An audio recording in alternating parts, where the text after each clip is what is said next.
Watch him glitch, child. You already see him mid glitch. You already see him mid glitch. Just watch him. I don't know what just happened, but he just started glitching real quick. Give me a second.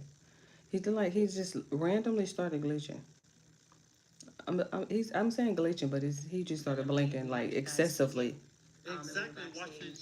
Look, Yeah. and Watch. they be cutting off too. Oh, watch him. Here we go. Just watch him. See. Yes. Yes. Man. Wow. So it's been a time.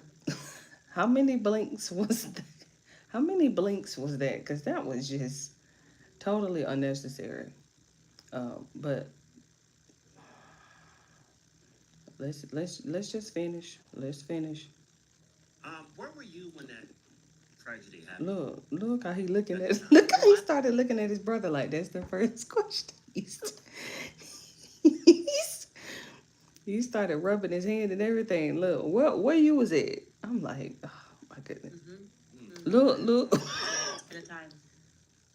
Where were you when that What? Look how he looking at him, tragedy scratching happened? his arm. Like that's the first At the question you time. want to Well, start with. I was here. I was upstairs prepping for my podcast show. We were just going to do a Cause she regular done already episode, talked about and that. Savannah came downstairs and said, Charlie's been shot.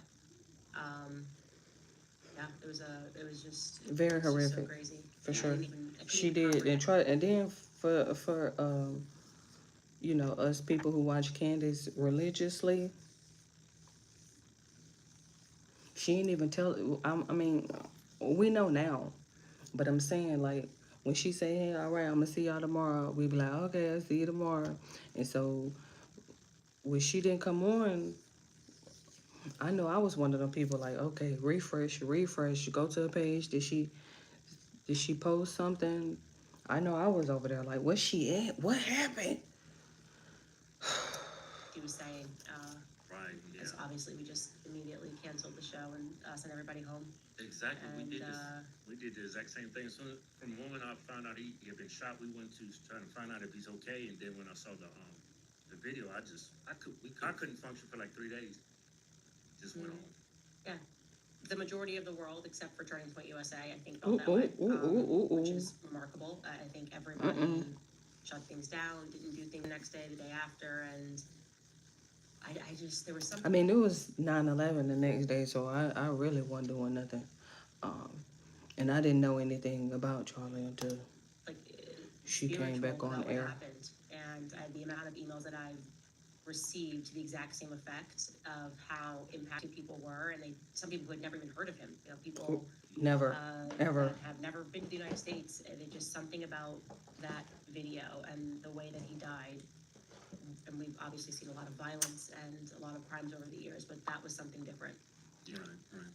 Now I want to get Hey, you talk to you about your show. Like it's been a lot of people attacking you on your work about Charlie assassination. It seems like they really misunderstand what your show is hey. about. It's like from my perspective is you're not making any declarations about who killed him or what happened. It's like Right, you're putting out things that you're following like right. leads, and then Ooh, you're putting it out to thank you the for the public heart. to share Child, with everybody that'll get my what's peripheral. going on and what information you have. Is What is this stream about?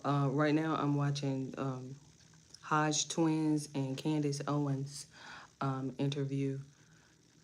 So that's what today's episode is about.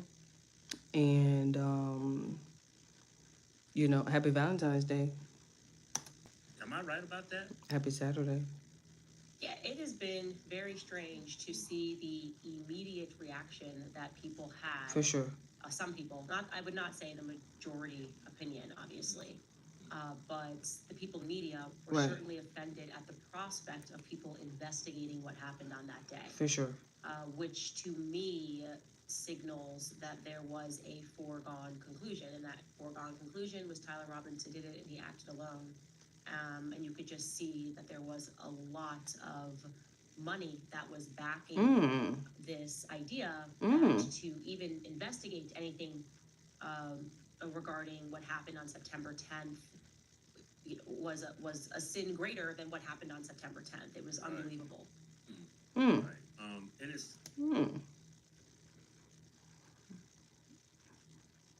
It's an interesting perspective that she just brought up.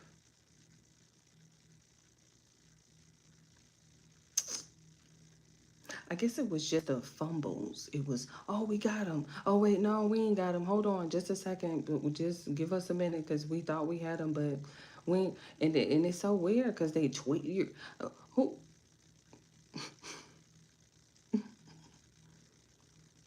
I said I'm gonna get back over there on X. I said I was gonna get back over there. I want to so bad. It's just.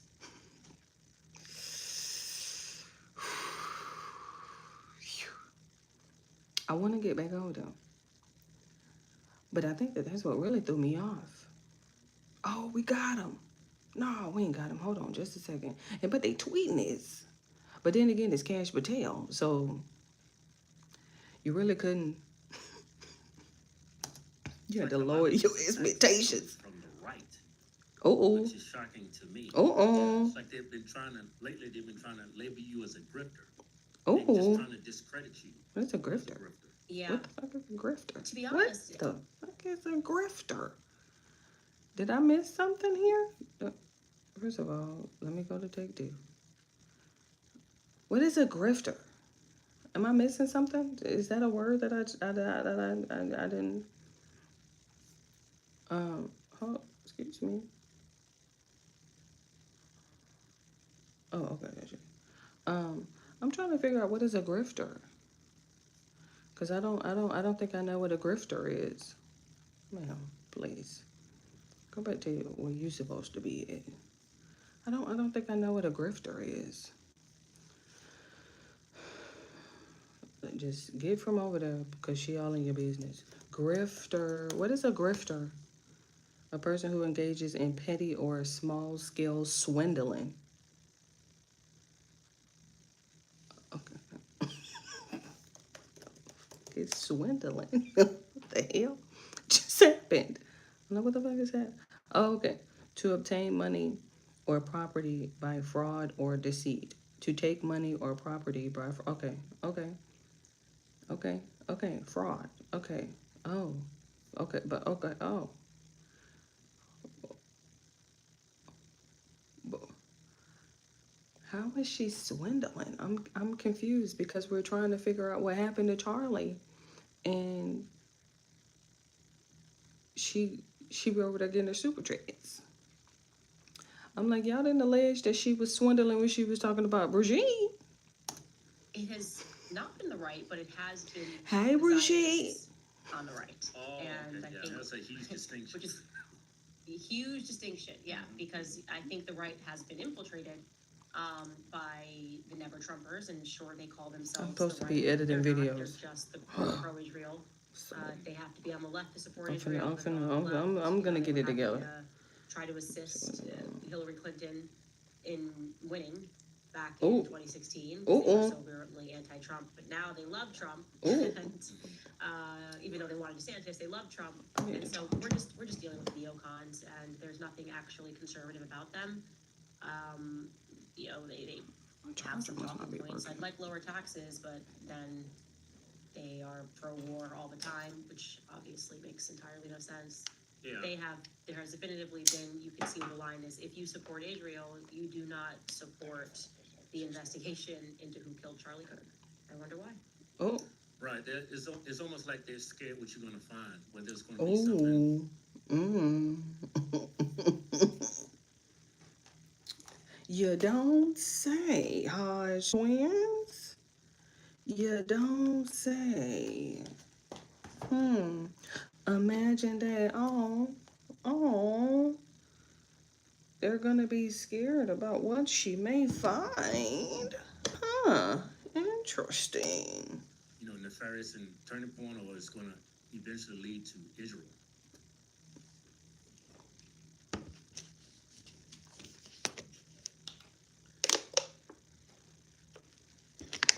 Well, that's why we have jumped down the rabbit hole. That's the gist I get from it. It's like they're scared that you're digging, that you're asking a question. That's like one of Charlie's biggest motto is like, keep asking questions. That's how you know we're still free. And it's like they're going away from what Charlie really wanted Turning Point to become.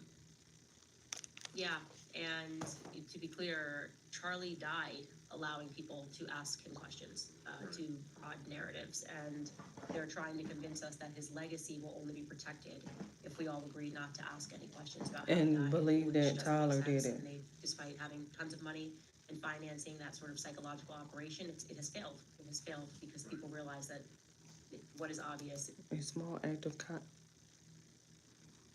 kindness was the word of the day yesterday. Are not upholding any of the values that Charlie held dear, and free speech would be primary among them, the values that he held dear. And so it has been an interesting time, and I agree with you. Most people were not comforted by the fact that Bibi Netanyahu felt it necessary. Immediately. Why are you talking? I ain't do nothing. I ain't had nothing to do with that. It wasn't me. What? I'm sorry. What that little saying say? A hurt dog what? But nobody said nothing to him. It was so weird. He didn't sat down. He had the cameras and stuff ready. He invited the press in and stuff. Come on, so we can make a statement, because I had nothing to do with that. So don't come over here asking me. So nobody said nothing to you. In the immediate aftermath, Immediately.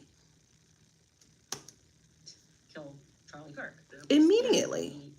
It was very strange. I don't know if you felt the need to say that on your podcast. I didn't feel the need to come out and say that on my podcast. Right. It's not a normal thing to feel that you need to declare Right. immediately after somebody is shot and killed that you didn't kill them, unless you most certainly did. Oh. Right.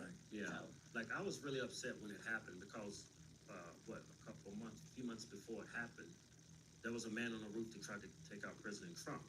And it's like, that's the first thing I would look at as the security. If I was security for Charlie, was to always keep an eye on the roof. It's like common sense. How does someone get up on the roof? Yeah. How do they allow something like that to happen? Because if anybody's going to try to take someone's life, it's always going to be from distance. Right. Capitalism.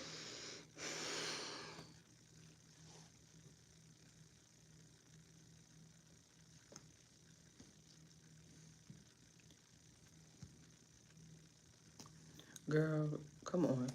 Yeah, that's exactly right. And when we obviously were then subjected to Brian Harpole's very unconvincing interview with Sean Ryan,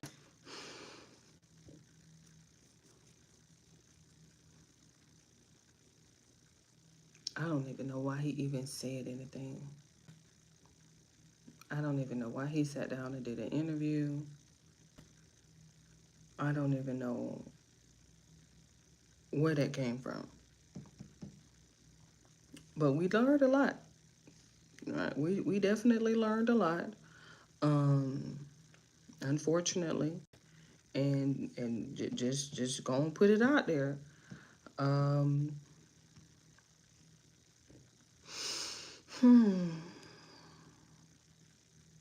Did we see him at Fort Huachuca?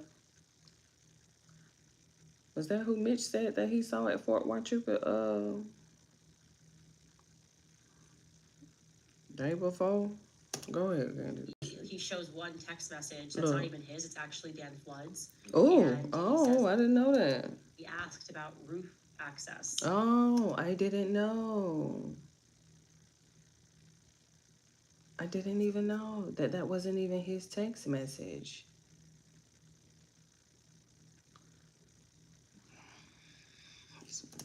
And we got one response that said, yeah, I'll look into that for you. And that's all they did. And as I was investigating, I determined that they absolutely were only referring to that walkway that was behind Charlie. They never came early. They never did a walkthrough. The only thing they were concerned about, and they kept insisting to the UVU police, was that they wanted to make sure that Charlie's car had a clean exit. That was their primary concern. The university had advised against Charlie doing an event outside in that location because of the fact that they could not control traffic flow. So that makes sense. If we can't check your tickets and make sure you're here for this event and know who you are. But they weren't checking tickets any? Despite this, Turning Point insisted that that's what Charlie wanted. He wanted to be outdoors, and so they... And they probably told him something else. Security recommendations from both the police and UVU. They probably told Charlie something else. Definitely is very strange. Yeah. Did he say that was when you amazing? work with Charlie, I mean, he didn't build that organization alone. Honestly, you had a big part in that. When y'all went to these Q&As, how effective was security? I mean, I would think y'all would have like president level security. Oh, That event was nothing like anything I had ever seen. They allege on the Turning Point side that Charlie had done some outdoor event. I think it was here actually in Tennessee. And he had then loved that sort of Coliseum setup, the amphitheater setup so much that he wanted that going forward. So that was something recently that they said that he was demanding.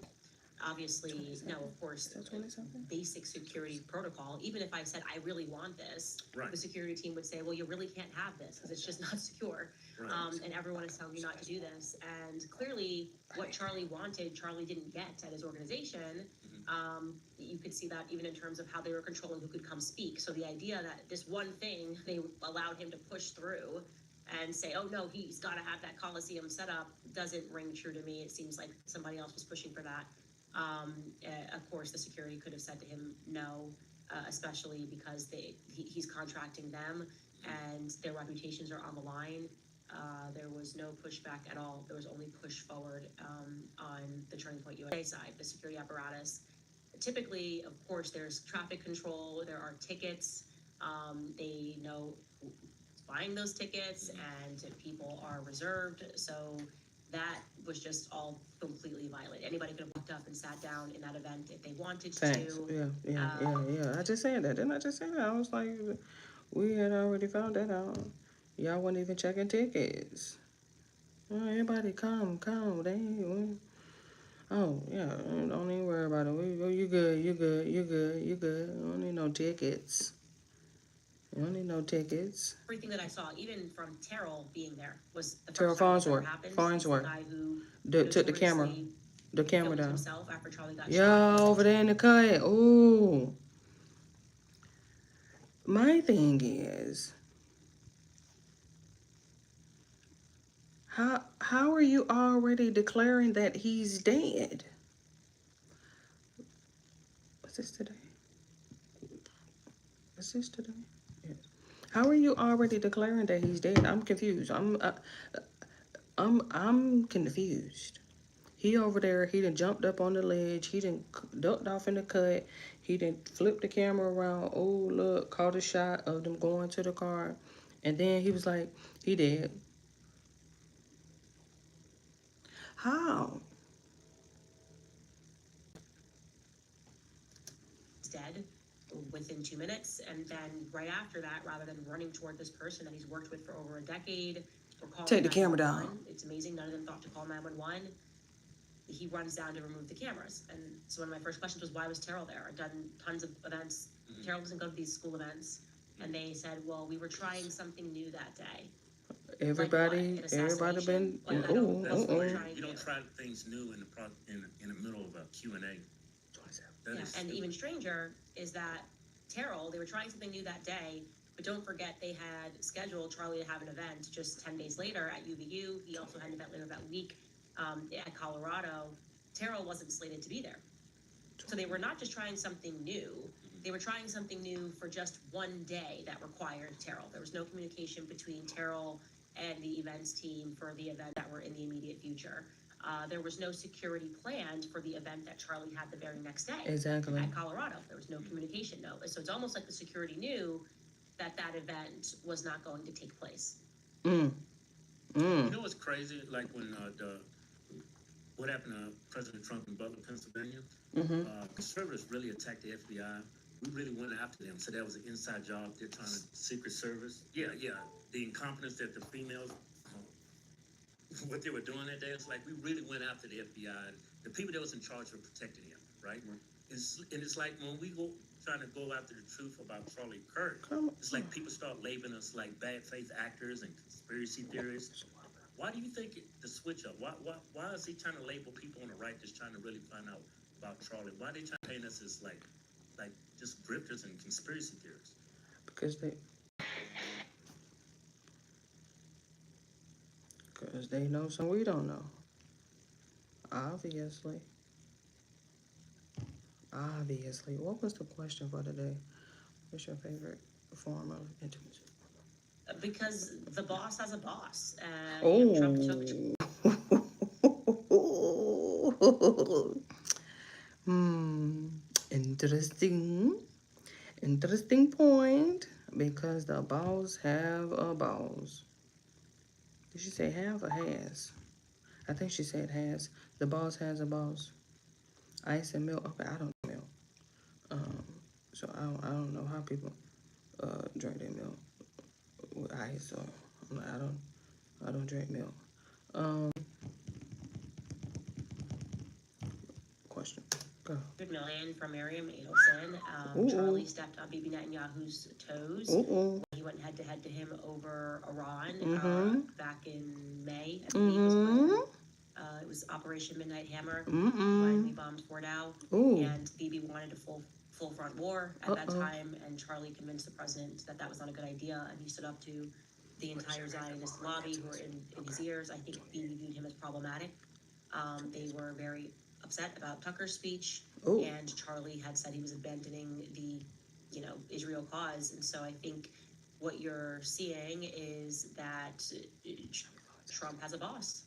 And so He's much of not what we gonna see like in DC that. is just an illusion. I think we've always been aware that there was a deep state, and I would say that the proliferation of the deep state was certainly after JFK was assassinated in '63. Yeah, when I think of the deep state, I think of Israel. Oh. And that's how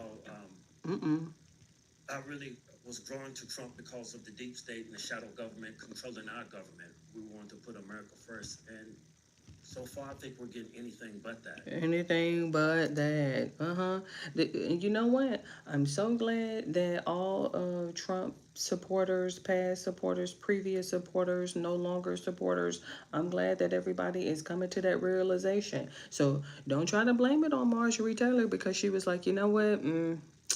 Yeah. Don't try to blame it on Marjorie Taylor Greene. Don't try to blame it on her because yeah, y'all the ones that voted for him. Y'all was the one that was rooting for him and stuff. Oh my goodness. Yay. He get a second chance and ooh. Uh-huh. Uh-huh. Go ahead and finish Hodge Twins and Candace. This is a pretty iconic little interview if you ask me. And I ain't been over there to Hodge Twins. Try to be over there. They done turned into a little reaction. I mean, they may do a little political commentary here and there, but for the most part, it's just a little reaction channel. But they didn't come up. They have come a long way, if you ask me, because I'm not the one to be putting all my little business out there now. But if you know, you know. And let me tell you something.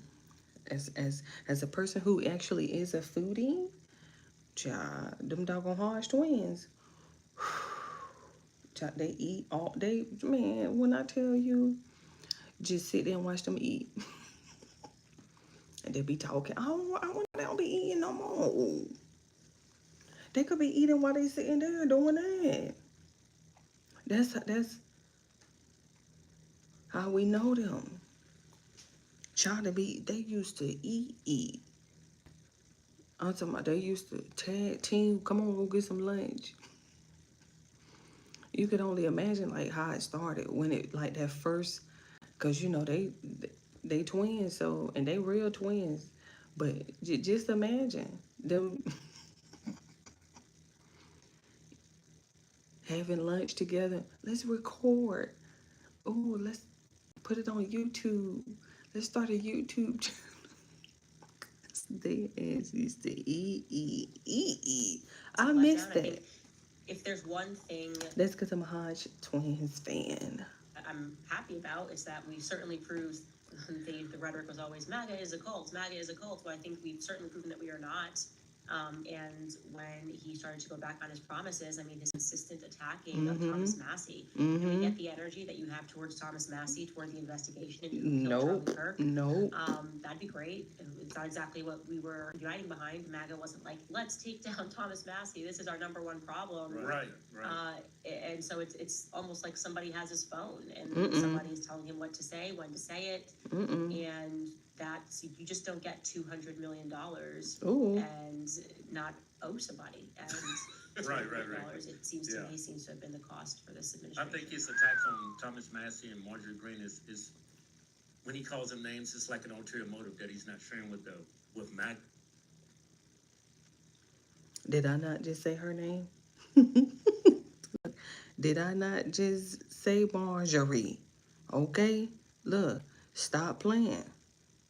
And shout out to Thomas Massey because,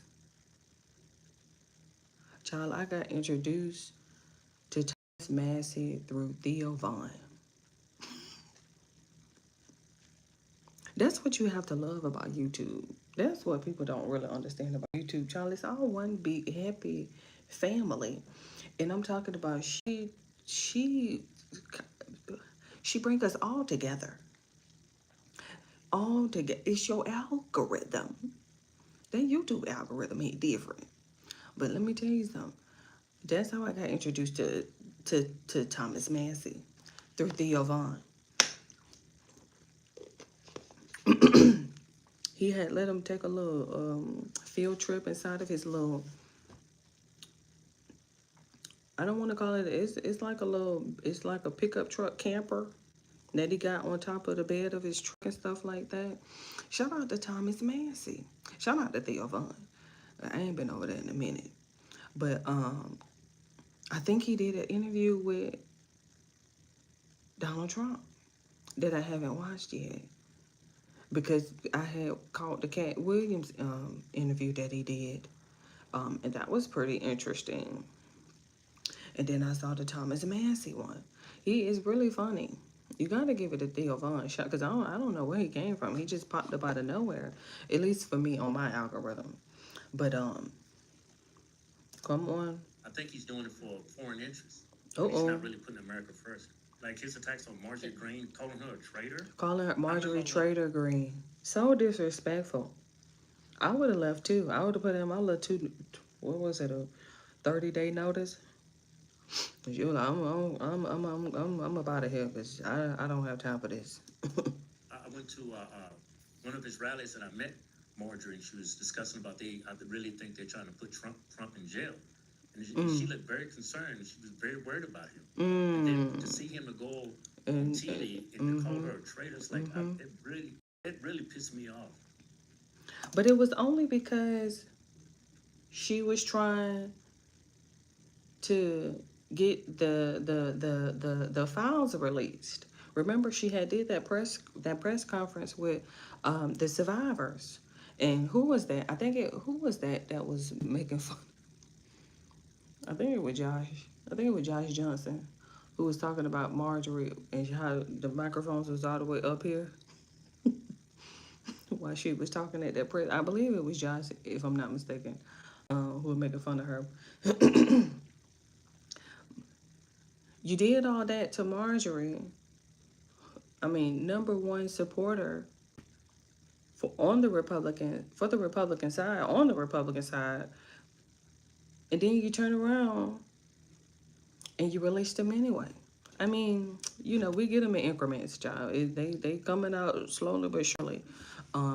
It's some redacted, some isn't redacted, but you kind of get the gist of it. Child, there's random people popping up in these emails. Random people is popping up in these emails. Who was that princess that we just heard about? It was this random princess that we heard about. I'm like, who is she?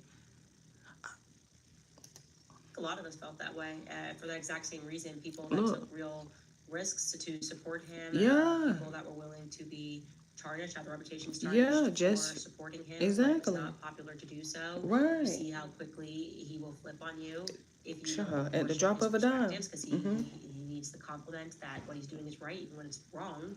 And Charlie was that rare person who would tell him that Base is not going to like this, as he did with our involvement in Iran. Like, this is one of your promises that we weren't going to get involved, and you're not delivering on that. He no longer had.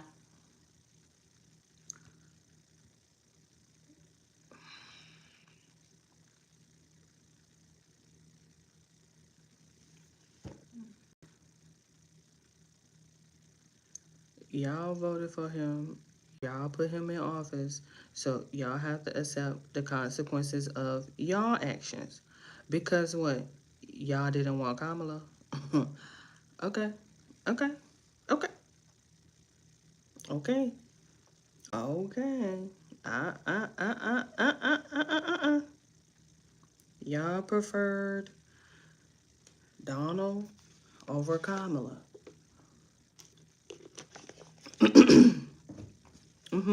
And y'all was just so happy. Yes. Yes. Okay. Where's that same energy now? I'm just asking because, I mean, here we are. Here we are. And he is in everybody's business but the United States. Perspective in his ear. So he has just a bunch of Zionists telling him, showing him articles that have been written by Zionists. Everybody loves you. This is great. And you can see that misdirection. Let me finish like editing. There's things out there that are so obviously not going to make his base happy. And you have to wonder who is informing these terrible perspectives. And the answer is Israel's entire apparatus that has infiltrated. And so he's not even, I don't even really think there's a conversation to be had about what Trump's going to do anymore. It's Bibi Netanyahu. What does Bibi Netanyahu want, and what is America going to get? In return? Do you think that's hurting his base going forward? Obviously. Like Republican voters, like in the next presidential election, do you think the Republicans are going to lose a lot of steam if they feel like the Republican nominee is going to be an Israel first president? Left and right. Mhm. If you are Good Israel point. first, you're probably not going to secure the nomination. That's what I would say. But back to Charlie, I don't mean to flip flop around. No, you're fine. Go ahead. I've noticed Erica referred to Turning Point as family. Uh-oh. And I know you say Don't bring up Erica, Lord. I don't know when this was recorded or when this interview was conducted. I was trying to figure out when she wore that shirt, but she probably threw it on just for this so she don't throw us off. So I don't know when this was recorded, but let me hear her answer, then I'll be able to tell you. Charlie, y'all like close friends, y'all. Without going into anything private. Look. Can you describe that dynamic, your relationship with Charlie? Like, did he confide in you, or did he use you as a resource when things was heavy at Turning Point, or he just needed a resource to fine tune things? If you're the Come on with these. You know we want to hear the answer. Chill. Look, I ain't even used my filter today. You're welcome. I know my edges is bummer. I mean, Charlie and I came up together, so I mean. Look at these two, child. Look at young Charlie with the blazer. Look at Candace with these jeans and this jacket. Something she got on. I don't know if this looked like this was edited together. I don't know if they standing by. They could be. I don't know. I can't really tell. Trying to look at Candace, honey. Find some degree of fame, variety, whatever it is that you want to call it. Whatever you want to call it. You are constantly in a state of war. So I feel like he was the person beside me in like a 300 battle. You know what I mean? It was constant. Forget it. And then the jealousy of when Kanye tweeted us, and then everyone came out of the woodwork, and it brings a smile to my face because it was fun. It was a lot of work and it was fun, and we went everywhere, and we traveled everywhere, and we did it on a micro budget, terrible hotels that it would just pain me. Right. Yeah, it was one of the things that just laughing, reading through all messages, like the suitcase didn't go through an airport. Walmart opens at 5 a.m. We have Fox at 6 a.m. Like, can you get to Walmart? Could you grab, that sort of thing. So Yeah. it was very much a brother and sister relationship. And of course, Charlie dating before he married Erica. So all of those things where he's confiding in who he likes, and I'm drafting text messages for him to send to this person or that person. Yeah, you can show the text message. Yeah. I felt like I was basically dating these girls because I was like, should I send this? Should I send this? Should I wear this? I'm like, no, you shouldn't wear this. No, you should not send this. Oh, wow. Because I'm older than Charlie, so it was very much like big sister, younger brother, but more like smart guy. Tia Tamara, like your younger brother, also happens to be a genius. Right. So you did everything But, for Charlie. You used to dress him up for everything, huh? Yeah. Look at these for two. sure. Charlie, Look at these two. Charlie with the baggy He suits. trying to be funny. Charlie with the baggy suits. That Subtle. was a phase, which has been one of the more upsetting things Put it about right here so I Donald can- Trump, because Don was definitely his friend. He was a part of that. And I just expected Don to say more. They didn't, but Who is yeah, Don? it brings us on. I think it was a time, and then I got engaged. Obviously, he started dating Erica the same year that I got engaged, and life takes you in different directions. And I could see the pull of Turning Point, what they wanted to build Turning Point into after the Kanye tweet, and I was against it. I think there was a lot of misconception regarding why I moved away from being the communications director. The reality is I didn't like Stacey Sheridan. I thought that she was money hungry. I expressed that to Charlie, and I felt that the people that they were suddenly hiring were obsessed with money and power. And when Charlie got into it, it was truly for love of country. But people forget he was young. He was really young. Start an organization when you're 18. And to be in your early 20s, especially for men, it is true, men mature later than women do. So Oh, you don't want to know what I was doing at 18. I was horrible. These two. Yeah, that's amazing. So what it Charlie becomes accomplished at very, 18. I think, tantalizing. People are pulling you in different directions, and if you do this, you could be president, or you could do that, and you can get mixed in very easily with the wrong people. And politics is a pit of snakes. It's actually Right. hard not to end up with the wrong people. And I Yeah. count myself Yeah. among the naive, by the way. I was working for Daily Wire. I mean, that seems crazy to me, and that was just a few years ago. That was a huge. So, Further yeah. you. Yeah. Further you. Yeah, it is, there's an innocence to being young, there's a naivety to being young. It's so ridiculous when people pretend Charlie couldn't have made any mistakes in terms of who he selected as his lieutenants. Right. Clearly he did. Clearly he did. Yeah. Do you think I Yeah. think Charlie was a great guy from what I We see. got all the sound effects on today. Like, what is going on? I'm Organization like confused. that. Do you think over time you'll Okay. be manipulated by money and just trying to keep the organization going? You'll sacrifice your integrity here just a little bit because the money is there and you need is to keep this bigger picture open, to keep this organization going. Yeah, I think that happens naturally. I mean, look, we're human, right? And there are, of course, going to be all these pitfalls. We all have vices, and I just remember, I don't think I've ever showed it, but Charlie he used to draw out these little charts of his goals. He was very into writing his goals down. We used to write our goals down, and they were usually metrics, like numerical metrics, by the end of this year, I want to have 10,000 Instagram followers, or 20,000 Twitter followers, those sorts of things. Sort of envision these things, but there was no question that it would show this is how much I want to raise financially. So we're using this metric of success as where my finances are at, which is not totally wrong. If I did set down a chart and said I want to make sure that I have $50,000 in the bank by the time I'm 40, whatever it is, that's.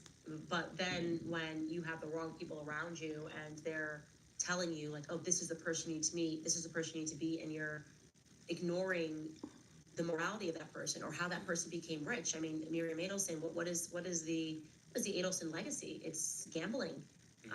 It's pharmaceuticals. Then you can get yourself into trouble pretty quickly. So it sounds like y'all had different visions for Turning Point. Y'all started going separate ways. You met your husband, he met his wife, and then over time, seems like Charlie started to miss your input, and he probably started to determine that, hey, maybe this is not the course I want to take. Turning Point. Did he make that confession to you? Good question. That's a good question. That's a good question. I was zoned out for a minute. That was definitely a good question for sure. Um, I mean, but then again, wouldn't you? You know, like it just goes to show you how friendships work. This is a great example of how friendships work, if you ask me, because we have a very interesting dynamic going on here with Candace and Charlie Kirk. Like I said, I didn't know them. I didn't even know that they were like this close of a friend. I didn't know anything about their history. I didn't know anything about her history with Turning Point. I didn't know nothing about no Turning Point. This is all very new to me. But this is a great example of friendships and how friendships evolve over time. How friendships evolve over time. I have a friend. I have a best friend to be exact. And her name is Kiera. And we grew up together. I met Kiera in kindergarten. Literally kindergarten. And we have been best friends ever since. I wish it might be on my other phone. I don't even think I have her picture on this phone. Because I would airdrop it to myself real quick and show you. And every year, her birthday is October 31st, and my birthday is October 16th. And we text each other every year, happy birthday. We don't talk to each other throughout the year, but um, on each other birthday, we message each other and we say happy birthday. Ironically, she was just in town for Thanksgiving. It has to be on that phone because I don't see it on this phone. And I have a tendency to do that, take pictures. Hold on, let me see. What is this date? November. Yeah, it'll be on that phone. Um, and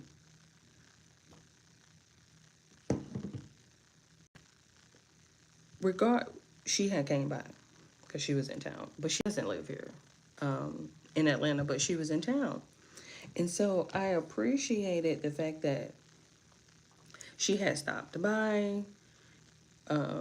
We had talked, you know what I mean? Like caught up and stuff like that. I know she was like, when am I coming down there and stuff? Because I haven't been to Thomasville in a very long time. But it's all about friendships, though. Like, because when you get older, they just have a tendency to fade away. People just have a tendency to fade in and out, in and out, in and out, in and out. And I have a hard time, so to speak. I will confess, that is one thing I will do. I will confess, I do have the hardest time when it comes to being a friend because expectations are just impossible to some people. If you just ask me, like unfortunately, I just can't sit and talk on the phone with you for hours on end about this problem, about that problem. Like I can't sit and gossip about this TV show or this movie. Like unfortunately, I just can't do that because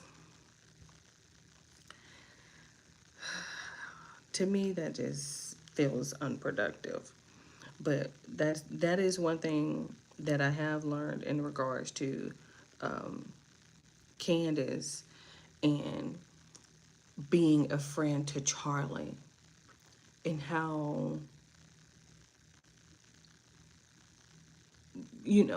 going through the mourning process of losing a friend so publicly, so horrifically, just so disrespectful, and then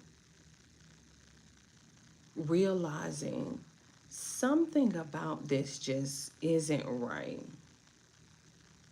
The whole Tyler Robinson thing, because a lot of us was just thinking it in the background, like, that don't sound right, that don't look right, that don't feel right. And I'm just glad that she put her Brigitte Macron story on hold to figure out what happened to her friend. That's a friend. Y'all must don't understand. She put Brigitte on hold.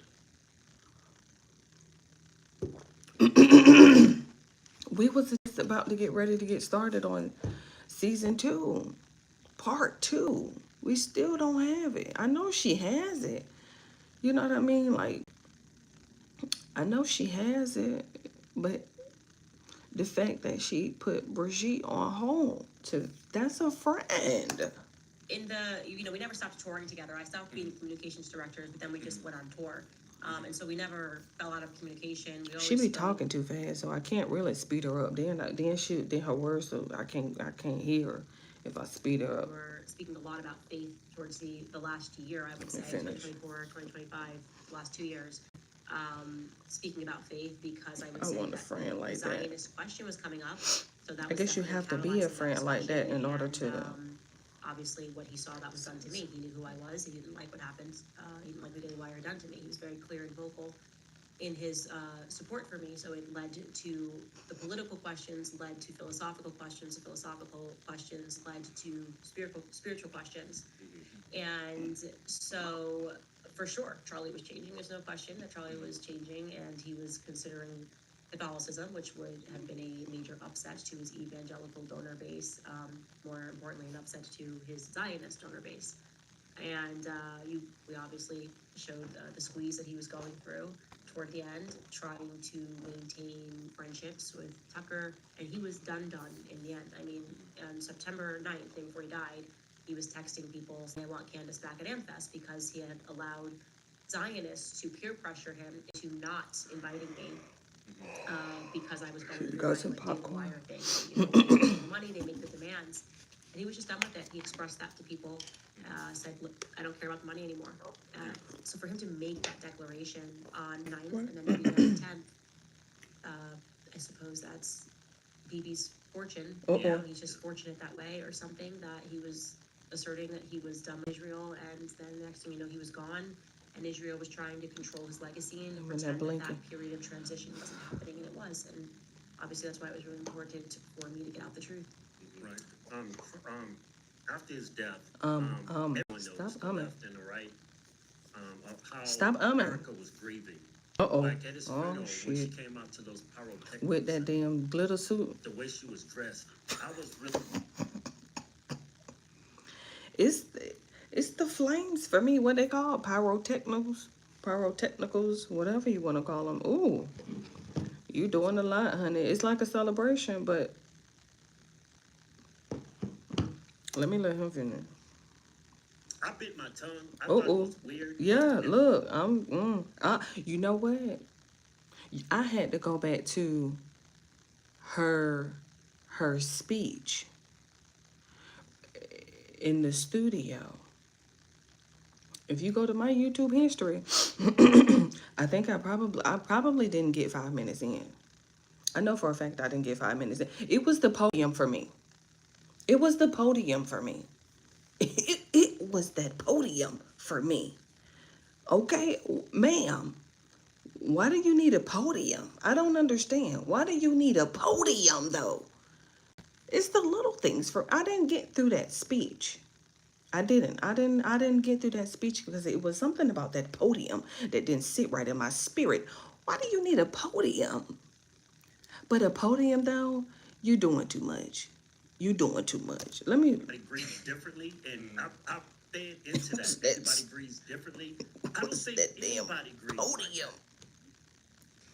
It's one of these things, these like psychological trips, That tricks, they'll pardon, fuck you up in the head that with. they always argue in the extremities, right? So it's like everybody when they're growing up, like, you know, you're a girl or a boy when you're born, right? And then they'll be like, but what about this percentage of people that are actually born and they're hermaphrodite? That therefore means that, you know, gender dysphoria is real because this could have happened. And you're like, oh, please stop arguing in the extremes. Like, you are not an exception. Right. There is this whole realm of rules, and let's stop arguing with the exceptions, okay? Right. Personally, the only exception that I have seen to the rule of grieving in this manner with the pyrotechnics and the glitter and the laughter is Erica. Now, I've seen other ways of grieving, as in people who just, you know, don't want to be seen for a while, Right. or people who drink. You know, there's all these other ways that people grieve, people who get into drugs, whatever it is. Sure. But generally, we recognize as humans what is within the realm of normal grieving. Sure. And this was the first time I've seen it done in this way. Especially when you add into the fact that this was a public execution. Oh. And the entire world had a normal spiritual response to that, as we discussed earlier. We would therefore expect, since people who did not know Charlie could not get out of bed, that you would perhaps expect that of his wife. And then if you remove that part, if you remove the CEO, maybe, okay, some people want to throw themselves into work. It certainly helps me to get back to some sense of normalcy, not in that regard of wanting to become the CEO and the chairman of a company. But even if you removed all of that, I think the part that no one can make an excuse for is not instantly worrying about the safety of your kids. Right. If you just watch your husband be assassinated and you realize my kids only have one parent left, and I don't know how this happened, your natural instinct is to not leave your children's side. Right. Great And point. so I think that to me was the loudest part. You know, have your pyrotechnics. You say you want to be the CEO, but to be present and at the office every day, days later, that doesn't track. Right. Cesar Millan. Go on to commercial. Go on to commercial. Go on to commercial. Cause you know she telling the truth. Now you all outside. You got a full-time nanny now. Yeah. You released a voicemail of Who? Erica talking to, I forget who she was talking to, but she was sharing The some of company? the financials over Charlie and how much money they made. It's just The company. She was on sounds that. like she's gloating about the money, and she didn't really care about. I mean, I don't know. I'm not trying to offend anybody. It's just like you. Speak the truth. Happy about Hush. the money and how good it went, and your husband's past is it's like you almost forgot about your husband because Immediately. of the financial success. Exactly. The check cleared. So I. What is that at the top? With a hand gesture doing a video called Click and instead. Oh, okay. That's theirs. I was like, what is that at the top? That's theirs. Okay, so I'm assuming, okay. There was, whatever there was, okay. Oh, hold on. Tell you how I experienced that call. I was spiritually disturbed by it. That's the truth. And everyone was. Look. I didn't need to contextualize the call. The call was, this is 11 days, not even 2 weeks after your husband was assassinated. You are referring to the memorial as the event of the century and discussing how much money you made off of selling t-shirts and hats. We ain't got our hats yet, ma'am. We haven't gotten our hats yet. It was obligatory for her to I ain't ordered no realize, damn I should hat. say something about Charlie. And it's like, oh, Charlie's dancing in What hat. time is it? He's like, get to work. And then, you know, he's up there and he's like, more hats. I feel like if he's up there, he's probably like, please figure out what happened to me. Because Right. they're lying to you, obviously, if we're doing that. Right. So that contrast and sort of what I really felt from it was emotional manipulation. They were manipulating people to think that it was almost like divine that they're a part of this Turning Point family and Right. we've experienced this together. And the That best just put- way that we can cope with this tragedy is to work harder and to work Did I just longer put days and PM on? weekends and 20 hours, because Give me a that's what Charlie would want. Like, that's what makes Charlie dance in heaven. It made me feel disgusted to listen to it, if I'm being frank. As I did put PM even on if you that. didn't know Charlie, that was the general Just feeling. thought about that too. Yeah, I'm like, like, Except for the screw media the just hat, put- screw trying the to tell shirt. us. Yeah, screw the hat, screw the money. I'd rather have my husband. That's Right. like, why are you even saying these things? And I was even expecting, like, okay, if you're gonna say, like, if that's me and I'm like, I'm gonna get to work, and for me, I then got obsessed, because at first I couldn't watch the clip, my husband didn't let me watch it. So I Traumatic. saw Why the would you clip from want afar to? from getting shot, and I Right. did not see the clip of him up close, and I'm glad he didn't let me watch that, because I wasn't, I couldn't have dealt with that, it was a lot. Then I watched it obsessively, and I watched every single angle, and I organized, this angle from the side, left, and so my work was dedicated to trying to figure out what happened that day, who was there, what are the names of the people. Even if she had jumped on that call, the one that was 5 days later, before the event, and said, here's what we're gonna do, like the events team, I want a list of every person that was there, I want, this, I want that, I wanna know every single, minutes, Terrell, you bring me the tapes, then I would say, okay, she's getting to work to solve who killed her husband. Right. But it wasn't that. It was like, I fully accept the narrative on day 5. Here's what we're gonna do, we gotta plan for the memorial. That's missing. You can't skip that process. You can't skip it. And looking at Vanessa Bryant. Bryant, Kobe Bryant's wife, she went through all of the right emotions. She was suing everybody. She was Right. angry. She was aggrieved. There were no pyrotechnics at the memorial event. Right. The differences in her speech, like Erica is talking about Turning Point, what Turning Point's going to be. You didn't get to learn who Charlie was in that speech. It was like he was just a company. And Vanessa's speech, she speaks about her daughter and all the things she's gonna miss about her daughter, things that we Gigi. didn't know about Kobe. Like, we were invited into that because we knew him as a basketball player, but this was her husband, and she spoke about what it was like not knowing that she wasn't gonna be there when Gianna got married. And Yeah. I say to people, you challenge yourself to go watch Vanessa's speech and then compare it to Erica's memorial speech. I and you will didn't see even watch what is missing. Erica's, so I can't do no Right. damn comparison. Right. Look, Doesn't right, seem right, real. right. Look at these two. Pivot, Well, pivot, The way you pivot. explain yourself, and like, I just wanted to show the human side of you, because I see the attacks people make, trying to make on you. It's like, you genuinely want to find out who killed your best friend. That's the vibe I get. Exactly. From what I see from the people on the right. I mean, I'm not even going to call them on the right. I would say Zionists. Uh-oh. There's your first, Republicans. Uh-oh. But I think it's, if you were Look at getting these two. 10,000 views and wasn't making any money while you were doing it, I don't think they would have a problem.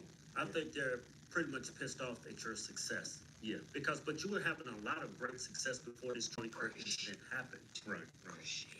Yeah, they have nothing to judge me on, and that's what they're really upset with, is these are the people that actually tried to grift off of his death. They sold t-shirts, they sold hats. I mean, Turning Point USA made $250 million in a couple of months.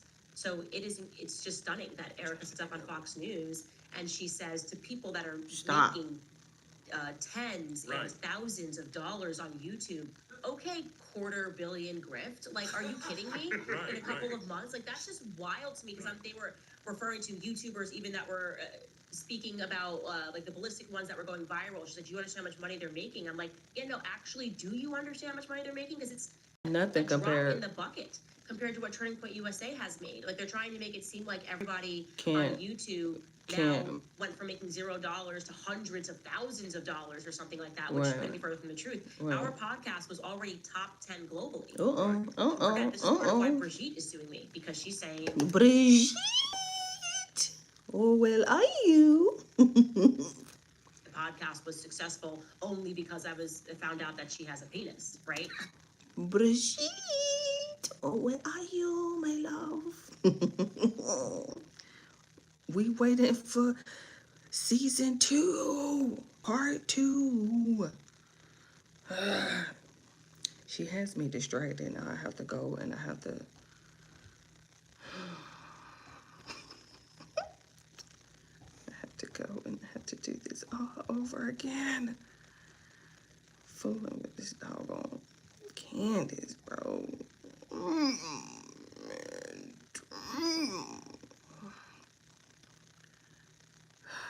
Just talk, because you already got me distracted.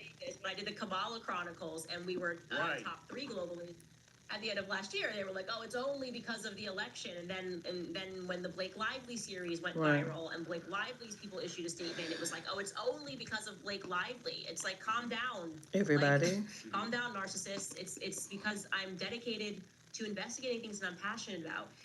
And you could not have stumbled upon something that I am going to be more passionate about than Then finding out what happened to Charlie Kirk. and I explained this to my husband. It felt like there was a part of my political life, like a political innocence that died with Charlie. Right. You know what I mean? And that's why I go back to this, looking back at these texts of, oh my God, Charlie, Don Jr. just followed me. Eric Trump just followed me on Instagram. Right, Oh my gosh, right, this is yeah. amazing. Like, in the future, we might be invited to speak on CPAC stage. Like, we sound like kids.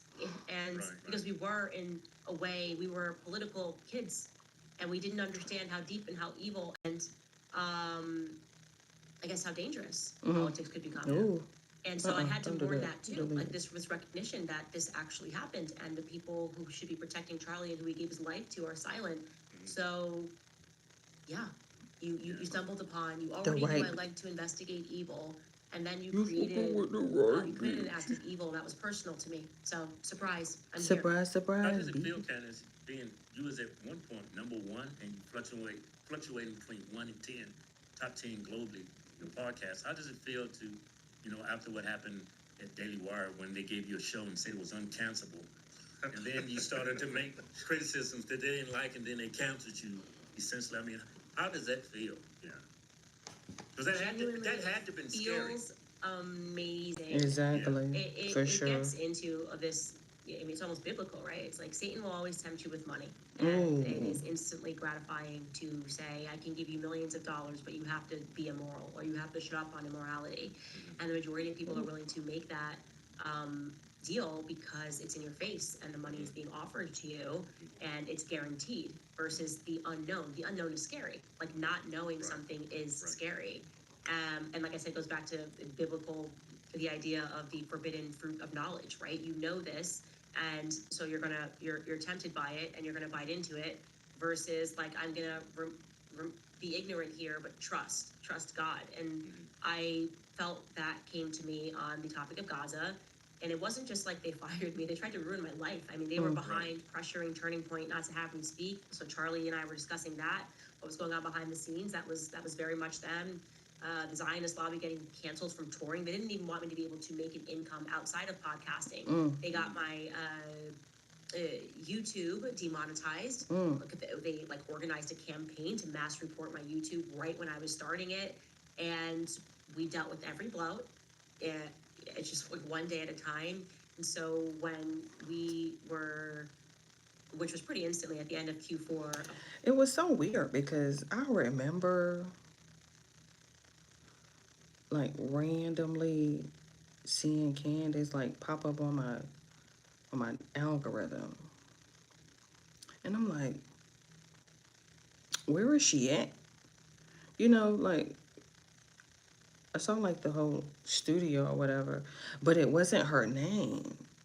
It was like something else. And so that's when I became aware that there are podcasters who work for like organizations and stuff like that. Like they don't have their own podcast. They actually work for like other organizations, and they do podcasts through companies. So, and then you just didn't see it anymore. And I'm like, I wonder what happened, because I couldn't remember the name, whatever it was that she was, the name of the podcast that she was working on. And so, and then of course, then she got her own, of course. That's why you have to appreciate getting fired. That's what people don't understand. This is coming from somebody who has been fired before. Absolutely. Lord, I thank you. for getting fired every single time. Every single time. It's so life changing because you don't have any other choice. You really don't have any other choice but to just go in the other direction. Or, as YouTube would say it, child, create your own damn direction. 2024, like instantly in the. Lord, we thank you for that YouTube. Man, I'm talking about, because the only thing I could think about is all those videos that I deleted from my channel about 3-4 years ago. That's the only thing I could think about. Now, granted, some of them I still do have, like as a video upload, of course, but all those live streams that I lost, that I didn't go back and save before I deleted them. And I say that because I watched Funny Marco. He sat down with Cam Newton, and this was a really great interview. I should have watched it live, but I had started wearing this waist trainer, and it had my back just. Ooh, I couldn't do nothing. I could barely lay down. And even if we try to turn over to the other side, ooh, my back was just all out of shape, fooling with that waist trainer. But anyway, I did sit down and watch it. Great interview with Funny Marco and Cam Newton. So shout out to them for one. But he had said that in his interview. He was talking about some football player. His reference was a football player. But he had talked about it in regards to, hey, don't delete, let people see the progress. Let people see the progress. And that was the only thing that came to mind. Like, dang, I did delete all my little YouTube videos. Dang. Man. I don't know. You just be going through, like, and you'll just wake up and you'll be like, delete, delete, delete, delete, delete, delete, delete, delete. I was like, dang. I'm like, y'all ain't got no recycling bin that y'all could recover them from, or don't worry about it. It's okay. 3 You're right. podcasts in the U.S. And then top 10 globally by I think July of last year. It felt amazing, and I said, It should. really just take time to reflect, and that we survived this, and we survived it by doing the right thing. Exactly. And I want people to know that there's insecurity and not knowing what's on the other side of things. I've been there. I felt it. Strap? It is scary. It kind of feels like a rug is being pulled from under your feet. But you can choose to do deals with Satan, or you can trust God. And I would strongly recommend the latter. You think that's why you can choose to do deals with the devil, or you can trust God. Sound like it should be on a shirt.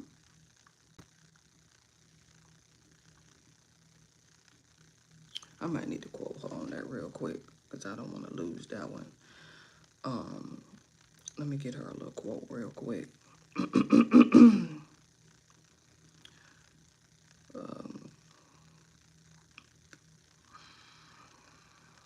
down here. Choose to do deals with the devil, or you can trust God.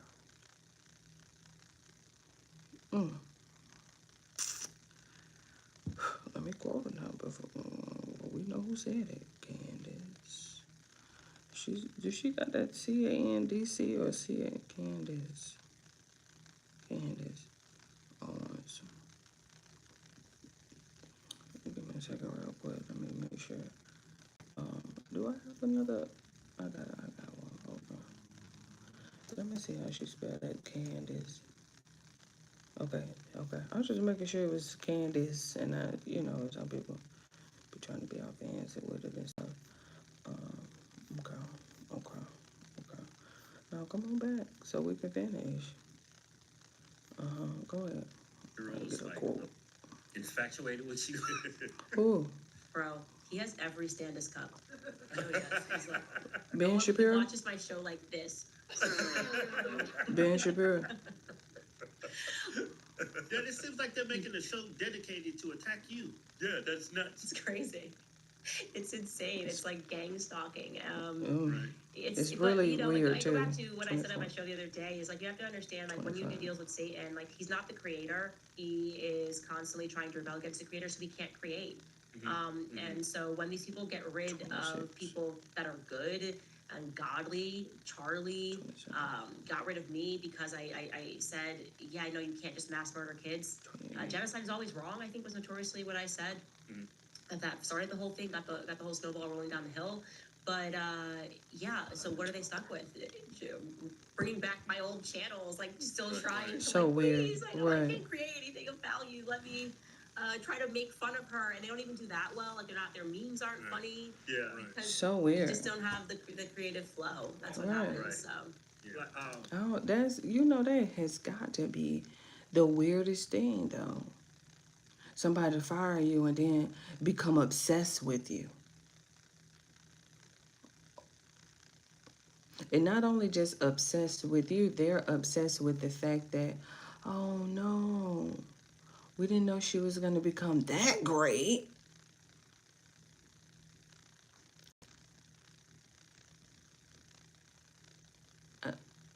I've never, I, I mean, I can't even imagine.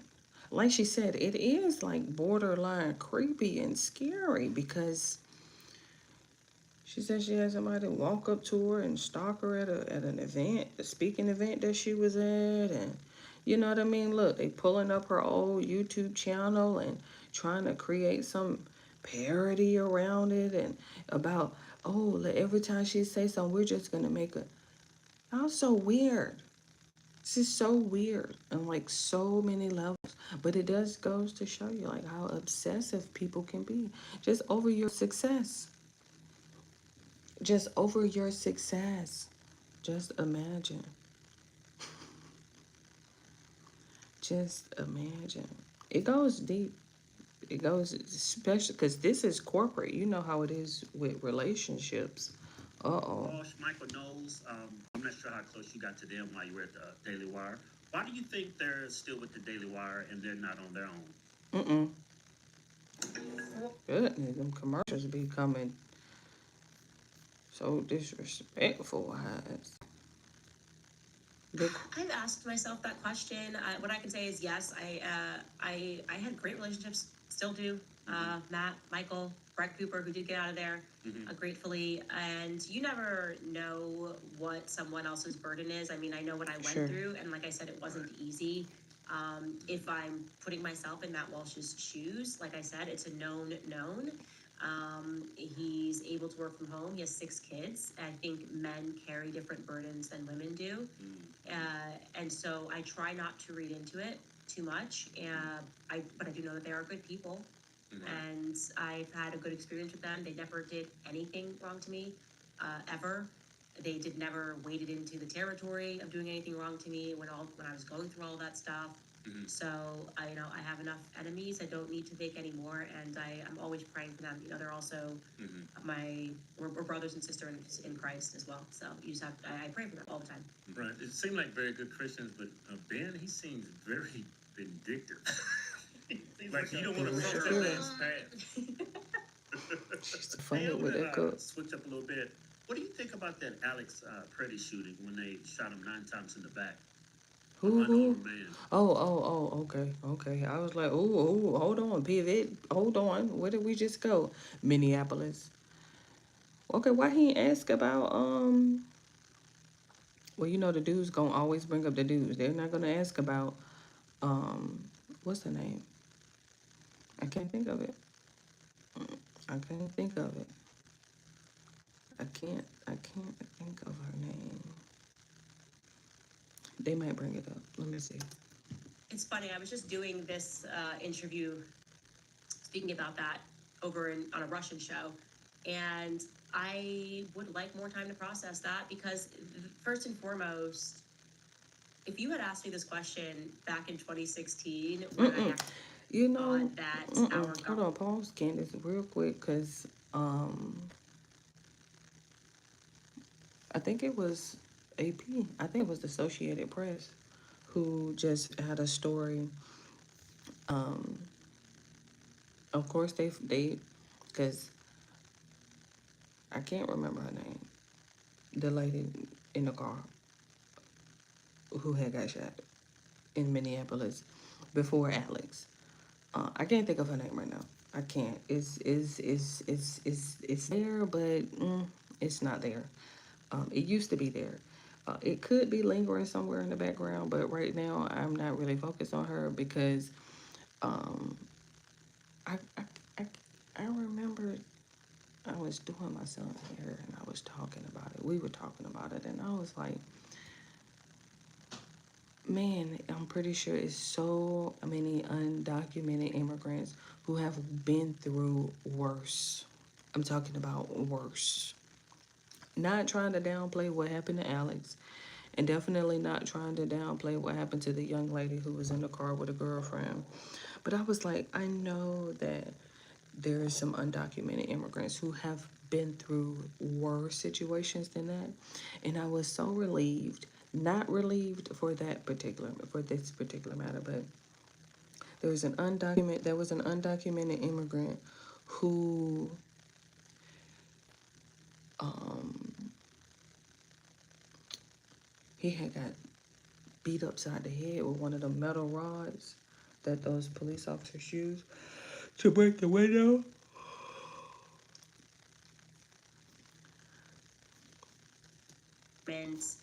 Trump's going to take over. This is going to be about law and order, and it's going to be so great because we're going to have troops go after all these criminals. Right. I probably would have been like, yeah, you can't do this to, but I don't know who's controlling our military. I'm still stuck at who killed Charlie Kirk, and there's a lot of military implications. So you can't expect me to root on a government body. Like when he's like, oh, I'm going to in DC deployed. I'm saying NATO in my brain, the National Guard in DC. Right. And I was going, I don't like this because Israel's controlling Trump. So that means they're at the helm of our military. And so that's kind of the exercise that I'm constantly going through in my head when these things happen. Like, of course, I have always had respect for law enforcement. And of course, you can see how enraged this woman is. And like these people are, I'm talking about the one that drove first to Minnesota, and that became a scandal. And then you had this guy, Alex Pretty, and it Renee seemed Good. like he was I said that was going to say it. But I just need more time to process what's actually happening in this country because I'm now considering greater costs than what's in front of our face. Yeah, so I don't know where I'm at and all that. I haven't spent much time looking at what's happening in Minnesota because I think a lot of it is being blown up in the media because they don't want us focused on Charlie Kirk's assassination. Or the Epstein files. Jimmy Dore had an episode the other day, and Jimmy, I watch him too. I'm not sure how I can process this. I don't know how true this is, but it seems like it's true. He said there's a bunch of IDF soldiers working as ICE. Yeah, former IDF soldiers. Yeah, former. That's true. Oh. And they're being That's trained true. in And Israel. so I think the goal is to make us root for ICE, and what we're going to get is the IDF. And I'm not going to do that. So I see. That is true. It is 100% true that we have IDF, and there are some current IDF soldiers, like Israeli citizens, that are working for ICE. And why? Because we're talking about the border, and we're talking about who the number one traffickers in the world are in Tel Aviv. Okay, and I sense that that's what's happening down at the border, and that they are trying to create an issue that makes us root on ICE because they're planning on taking over ICE. So trying to figure out how to thread that needle while making it clear that I do support law enforcement. Right. And there are tons of brave men and women listen up for our military, but I do not support the corruption of our military, which has been going on for decades. Right.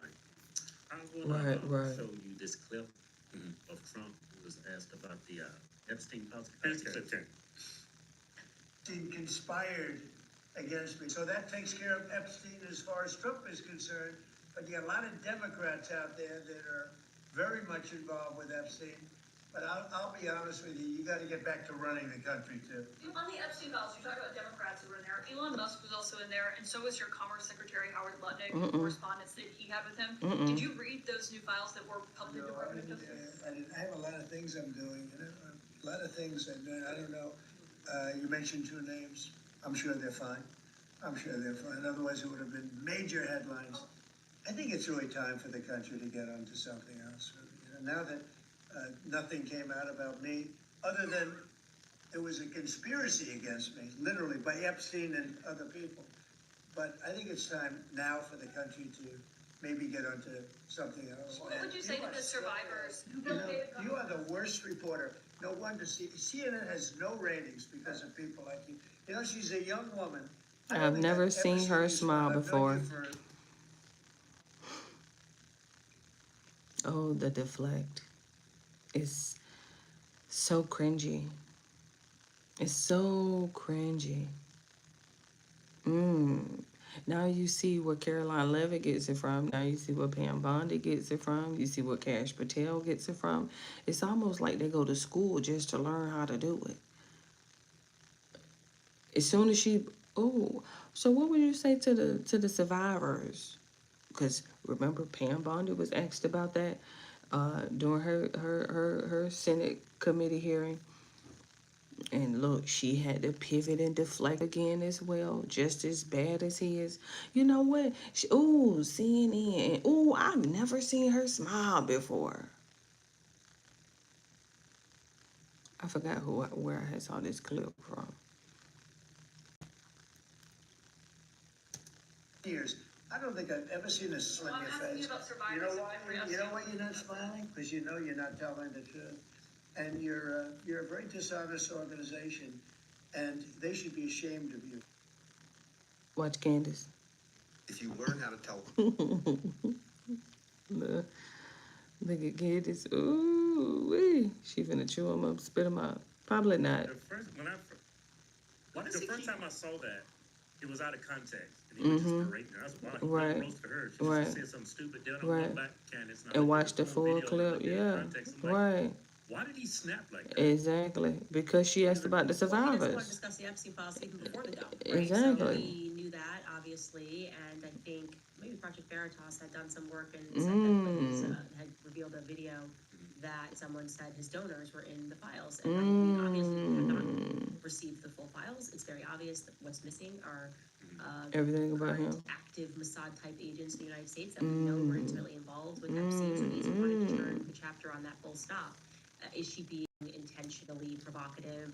Yes, of course, it's CNN. Is she trying to make it seem like Trump was implicated in Right. the Epstein files for sure? But to her broader point, saying that the victims of abuse, Survivors. that is a valid question. So when Right. you say let's turn the page on the Epstein files, you are making a remark that impacts the people who were swept up in what was a child sex trafficking operation, which is still being covered by the elites who it served. Which, by the way, it goes right back to Israel, and that's why he doesn't want to discuss it. And I want to be clear, this is what I mean when I say he's out of touch with his voters. We care about this. Okay, moms care about Obviously. whether or not child rapists are running the world. Dads care about whether or not child rapists are running the world. That's not a leftist. Especially when you have babies and kids. You're like, ugh.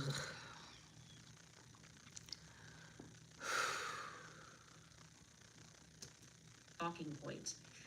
The worst nightmare. If we can't protect children, we're not even a nation. Exactly. That's what I'm We have totally saying. violated the social contract with our government has totally violated the social contract if we can't even protect children.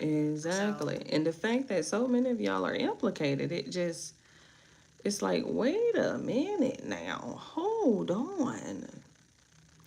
We need a whole new government at this point, because this is just disgusting on so many levels.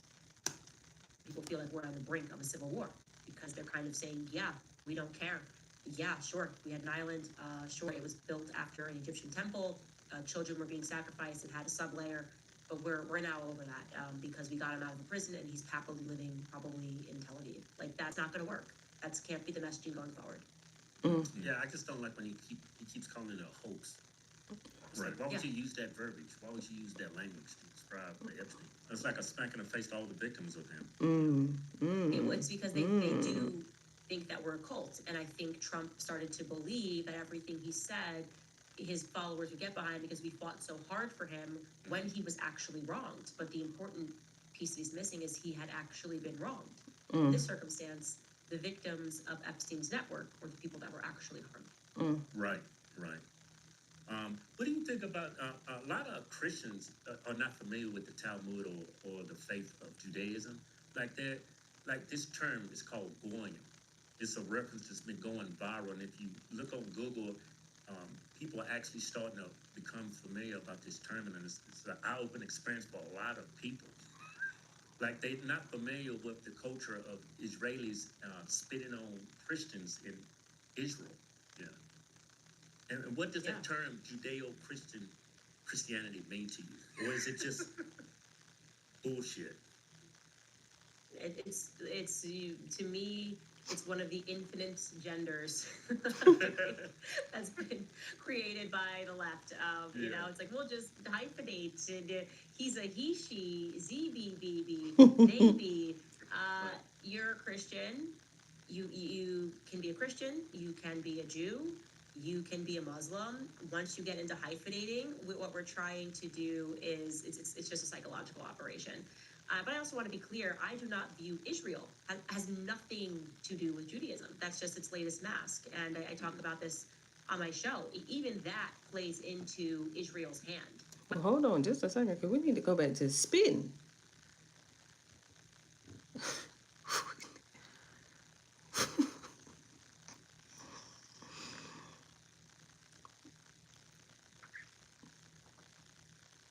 Let me tell you about this story time. And let me tell you about Pip. Let me tell you about Pip. What's Pip's real name?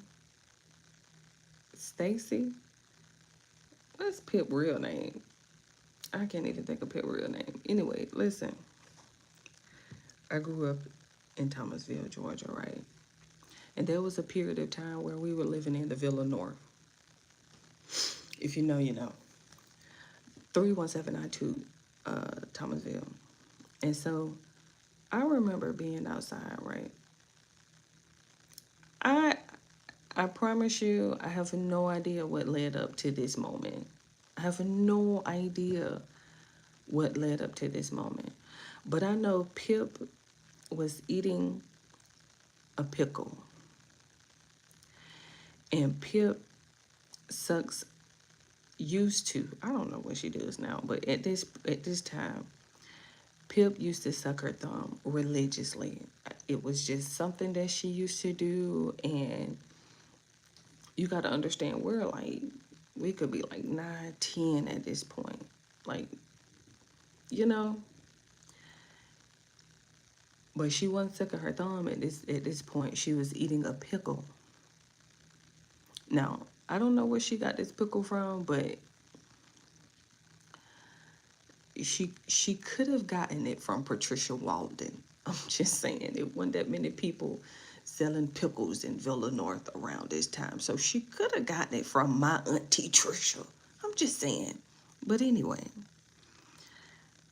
I don't know what happened. I have no idea what happened that led up to this moment. But I know that Pip, I don't know if she was like saving it and just kind of like letting it, you know what I mean, like accumulate over time, or that could have just been how her brain operates because she sucks her thumb. I'm gonna just put that out there. But what I do know is Pip spit on me and it landed smack dab in my face. It was just this big glob of spit. Not this little spit that they're doing. When I tell you I don't do that spitting thing, but she spit and that glob, that pickle juice, and all that mucus is so thick. And she just spit in my face. When I tell you, for one, I'm a very fast runner. And I chased Pip all the way to her house. She made it to her house. She they ain't leave, they ain't have their doors locked.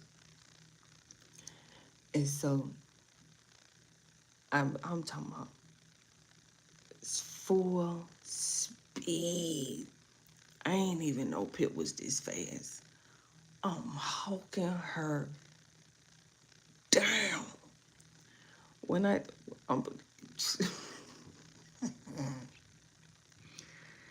nobody saved her that day except Big Bird. That was her mama nickname. I forgot Big Bird name too. Big Bird name. I can't even think of her real name.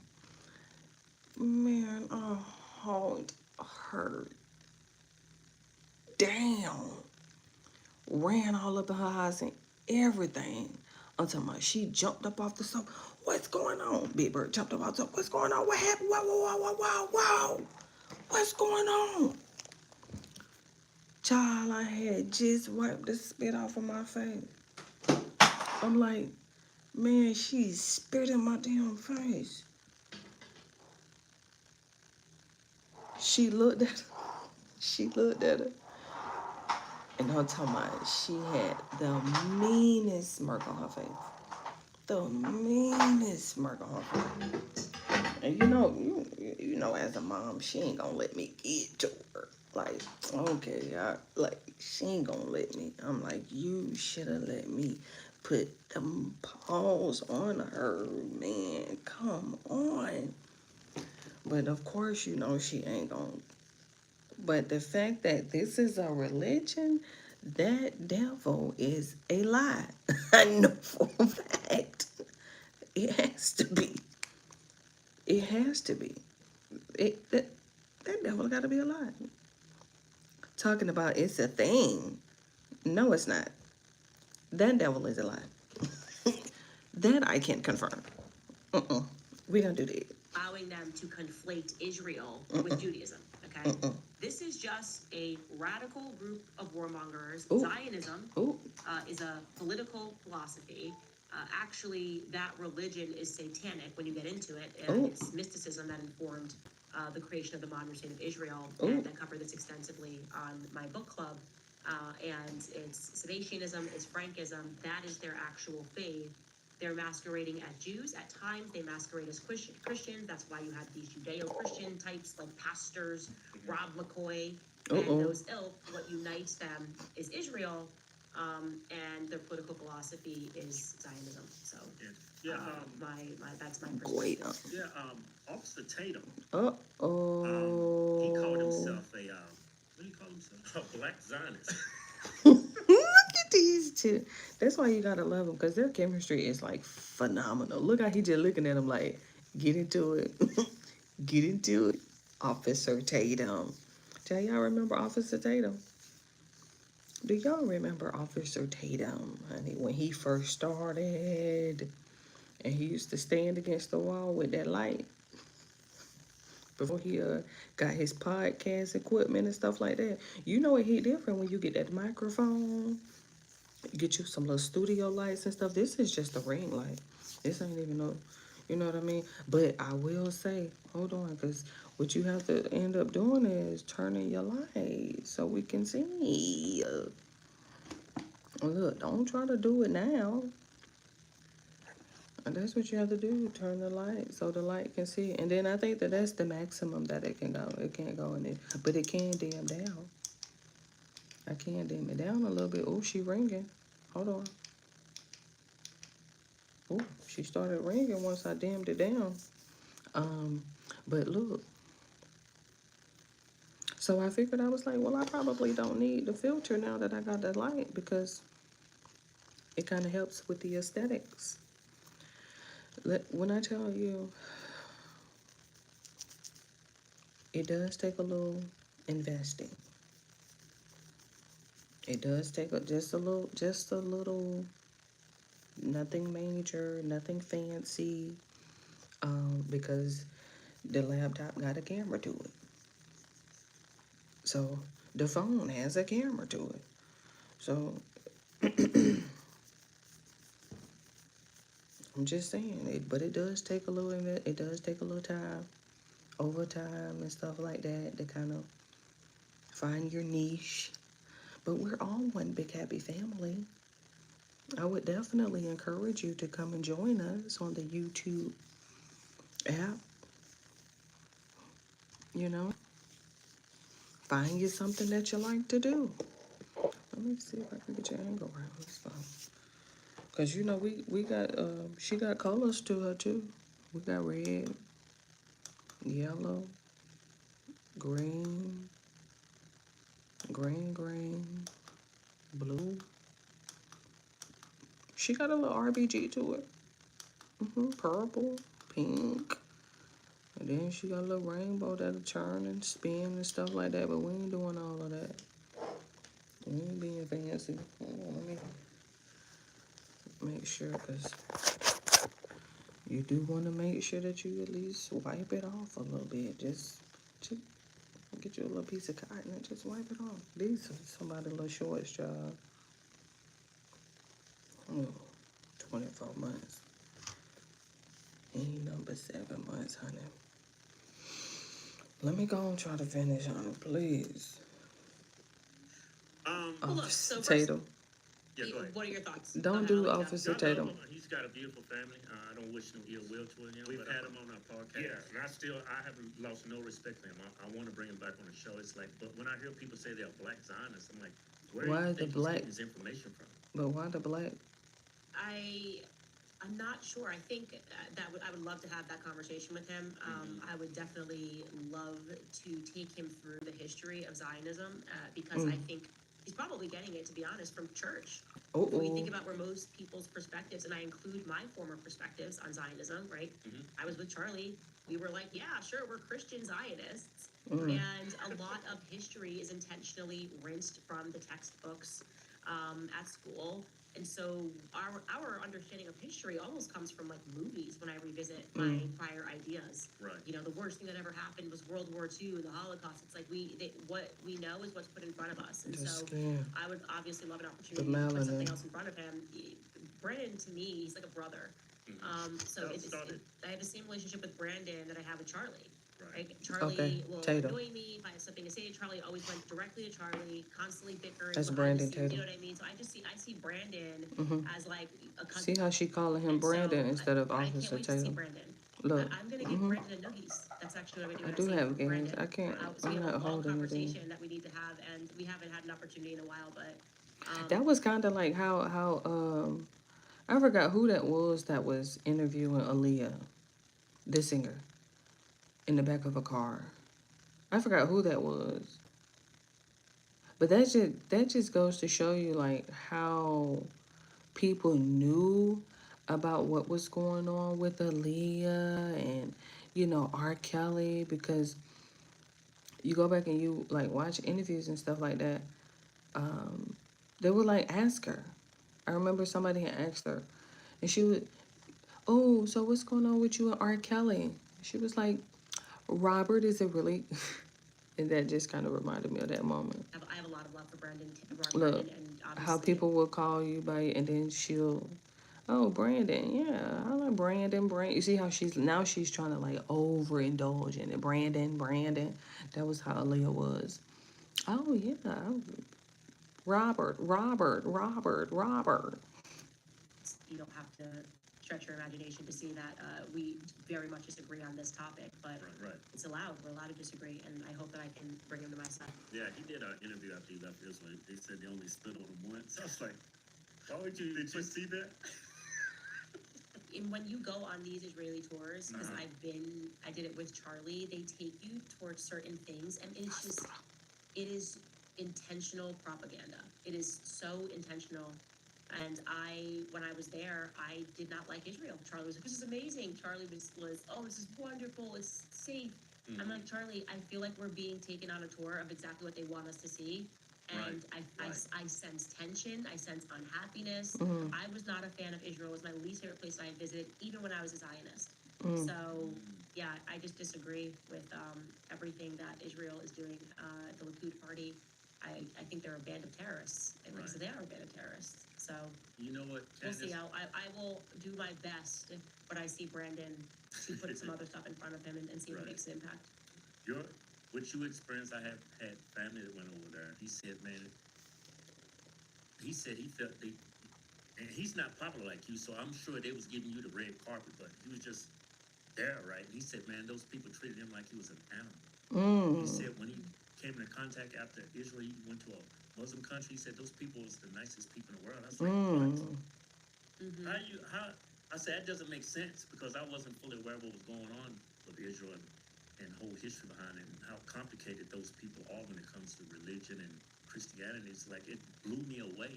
And then now when I start to do my research, I find why they actually treat him like that, because he's wearing a cross, he's Christian, and people, and a lot of people don't understand that people of that follow the faith of Judaism, they see other races of people, including white people, like inferior to them. Cattle, they see us as cattle.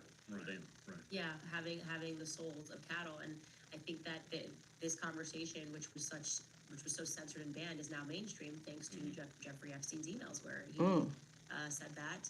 And like I said, he said this. He was working for the Rothschild family. The Rothschilds created a nation state of Israel, and there is no question that modern Israelis, not to be confused with biblical Israelites, are avowedly racist. Like avowedly racist. It is indoctrinated to them into them in their youth.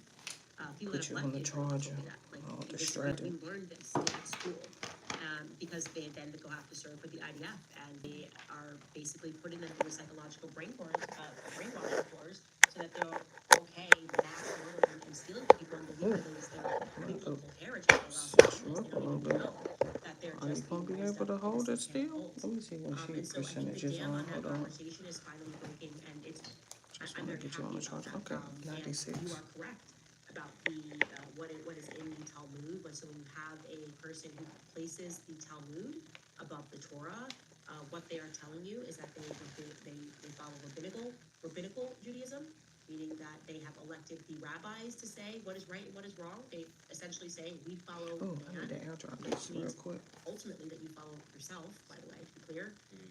That is what that book is. It's rabbis debating really despicable things at times. So that theological debate is happening, and to be clear, Jewish people who have nothing to do with the state of Israel, which there are many people that we grew up with, need to be a part of that conversation. This is why people like Dave Smith are so potent, because they want you to think that every black person agrees with BLM and every Jewish person agrees with Bibi Netanyahu. We need to start separating the wheat from the chaff, and all of us should be agreeing that Israel is just a satanic entity at this point. They're just mass murdering children and sacrificing kids to Baal. I mean, that's the extent of what they have done. Yeah. Kind of since the nation state was established in 1948. Right. Yeah. A lot of Christian Zionists, they call themselves that. They said it's just part of war. I was like, that's funny you should put it that way. It's like when it happened to the Jews during World War II, you call it a Holocaust, but when it happens to anybody else except the Jews, it's just war. Even Christians, right? Yeah. No one wants to tell you the numbers of how many Christians died during World War II, and were put into the first concentration camps which were first developed by Jews, or those who say they're Jews, synagogue of Satan. That you look into who created those first concentration camps, and yeah, that's where you end up. And we could talk about the Bolshevik Revolution, and like I said, they worship Satan, and they're explicit in that once you get into studying those things. I'm about to do my book club today, and Okay, it's Friday. haunting that Sigmund Freud was so explicit Friday. about it, and yet people have just ignored That makes sense. They weren't hiding it. They're not hiding. Look, she told us who without they telling believe us. their Lord is. It was Friday. And so I think that, like I said, we now have this rare opportunity to have that discussion, and to be precise in who exactly it is that we're speaking about. Because I do believe that there has been almost a satanic spell cast on America, that we, I think, are all kind of descending out of at different intervals. Yeah, like the Democrats have figured out Israel and how it's an evil empire, but it hasn't, well, it's getting that way on the right. Do you think that that whole route is gonna continue to open the eyes up on the right? Yeah, oh, without question. That's why I said I don't believe that in the future you can run as a Zionist and win. I don't even think Trump running on his 2016 platform, because he was openly a Zionist, but we didn't care about that because he was so America first, that we were like, even if he's pro-Israel, that's going to be like Israel third. It's going to be America, and then maybe Israel. Right. Actually, wouldn't even put it as number three with the way that he was speaking, and I felt like there was some semblance of that throughout his first administration, but there's nothing in this one. Like, he's very clear. It's like what BB wants, BB gets, you know?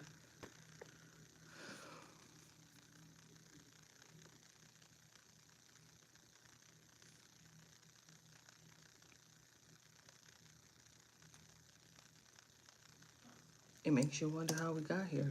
That's why we call him over here the boss, BB. United States of Israel. Yeah, exactly. Yeah, Do you, exactly. yeah, do you keep in touch with Ye? With who? Ye, do you still stay in touch Yeah, with him? yeah. I was gonna go see him for Thanksgiving, but Oh, really? I host Thanksgiving every year. Yeah, absolutely. I mean, I was like, I really need you to record your masters because I have such a sense of guilt listening to his music and knowing that the wrong people are getting paid off of it, like the satanic people Right. who literally tried to ruin his life. So I'm hoping that he'll do that soon. He said he was trying to make time to do that. Ye is also a brother to me, and Right. so in the context, get all people, what do you think about Ye doing this, doing that? It's like, dude, Ye's the reason why Ye and I are like kindred spirits is because I'm gonna be Candace and he's gonna be Ye. And Yeah. I think what we both respect at the end of the day is freedom, like Right. freedom to be who you are, when you are that person and not demanding it upon other people. And so, yeah, I'm due for I want to do a sit down with him. Yeah, that will be For interesting. his masters. Yeah. What, I wish they would learn how to stop doing that. Yeah, Because now I'm just picking up on it. You know, what, like, and I have a bad habit of, like, not just using the word like a lot. I have a bad habit when I'm speaking to people. I have a bad habit of interrupting them while they're talking. It's so bad, embarrassingly bad. And I've tried so hard to correct it. And I've tried so hard to hold the thought while they're talking, so that way I don't lose the train of thought, but it'll just come out like, it'll come out so fast. And listening to them constantly, you know, or maybe they could have just had their mic muted while they were talking, you know, while she's talking. You know how Vlad, he mutes his mic while he's while his interviewer is talking, and then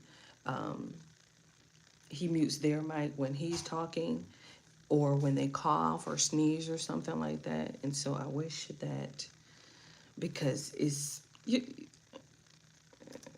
of his song Heil Hitler. I was just singing that song today. I was literally just singing that song today. And I told myself, I was like, just go ahead and listen to it, because it's just gonna keep ringing. And I'm like, just go ahead and listen to it, or it'll just keep playing over and over in my head. And I remember when it dropped on World Star, and I actually heard it, and I had my headphones in, and I was like, and then I remember I had to get up early the next morning. They was having this, was having this community event for moms, expecting moms at a YMCA, and it was raining. I was 6 months pregnant at the time. I had just moved. We had just moved here, and I was like, it just had to rain today. It was pouring down that morning. And of course, we had to stand outside in the rain to get inside. They was giving away diapers and baby clothes and all types of stuff. And I remember playing the song from YouTube. I think I actually screenshotted it because I was like, yeah, he gonna get in trouble for this one. But I remember when I was listening to it on my headphones that night, I was like, man, this got a crazy beat to it. And lo and behold, when I got in the car the next morning and I was bumping it, I'm talking about, man, the beat goes insane. Like, you hate the philosophy of the song because he's saying Hail Hitler. But it just is so unfortunate because the beat just, I mean, especially when you have like some speakers that can really intensify it too. And, you know, then you got that, I'm like, oh my goodness. It's so, in some way, somehow, it just started in my head earlier today when I got up from my nap, or before I took my nap. And I had just told myself, just go and listen to it, because if not, if I don't get it out, it'll just keep playing over and over in my head. I'm like, man, the song goes bananas. It's just a fantastic beat. I mean, Look, see what I mean? Look, that's why I paused. Because I'm like, I know for a fact I'm not tripping, and you can't help it. See, not tripping, bro. I swear to God, I'm not tripping. I knew I wasn't tripping. Look, let her finish. who's denying the beat? And excuse me with the lyrics. Like, I always appreciate the audacity of Zionists. They're like, we killed hundreds of thousands of kids and you can't say anything. What are the lyrics here? Oh my gosh, it's worse than kill. It's just ridiculous. This like presets of like speech is the worst thing that could possibly happen. The reaction that we got to when I wake up, I'm gonna go DEFCON 3 on some Jewish people versus like, why do you think what Bibi's doing is wrong when he literally has gone DEFCON 3 on innocent Palestinians who have nothing to do with October 7th? Exactly. It's all a part of their psychological games, trying to convince you that. See how they keep, that is just, but see, that just goes to show you, I'm not tripping. See?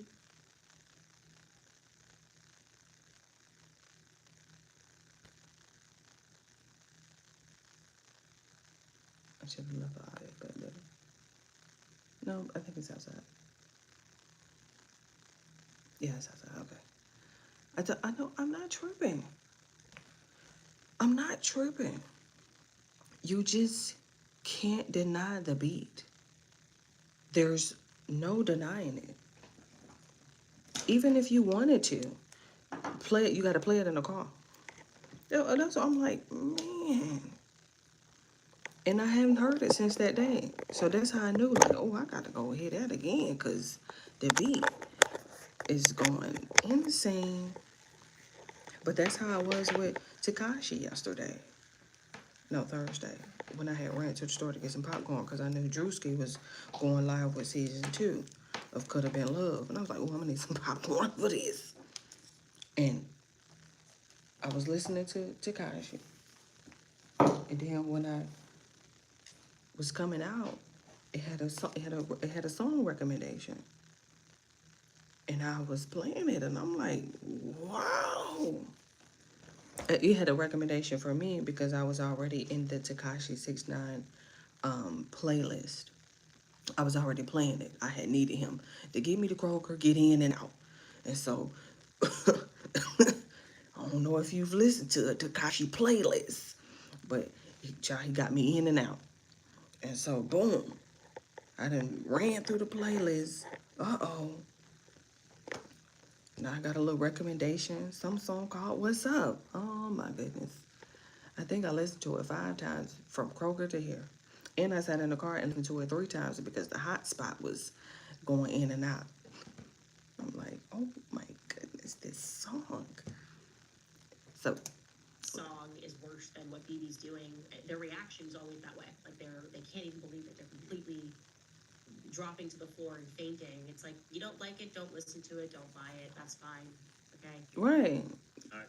Hey, you've been having some beef with Alex Jones and Nick Fuentes. Ain't no beef. Not really. Right, ain't no beef. Alex Jones is just like tripping. I personally enjoyed Alex Jones. He's very entertaining, and so Right. seeing him sort of like, you know, Turning Point was throwing around a lot of money. Okay, I get it, whatever, but that was wild. His like week of I'm gonna destroy her. It was still entertaining. I will say, Alex Jones. I was entertained by the clips mildly. I didn't even attack him back. I genuinely was laughing because it was so over the top. It was like it was done in exactly the manner you would expect of Alex Jones. Right. And then he just kind of stopped it.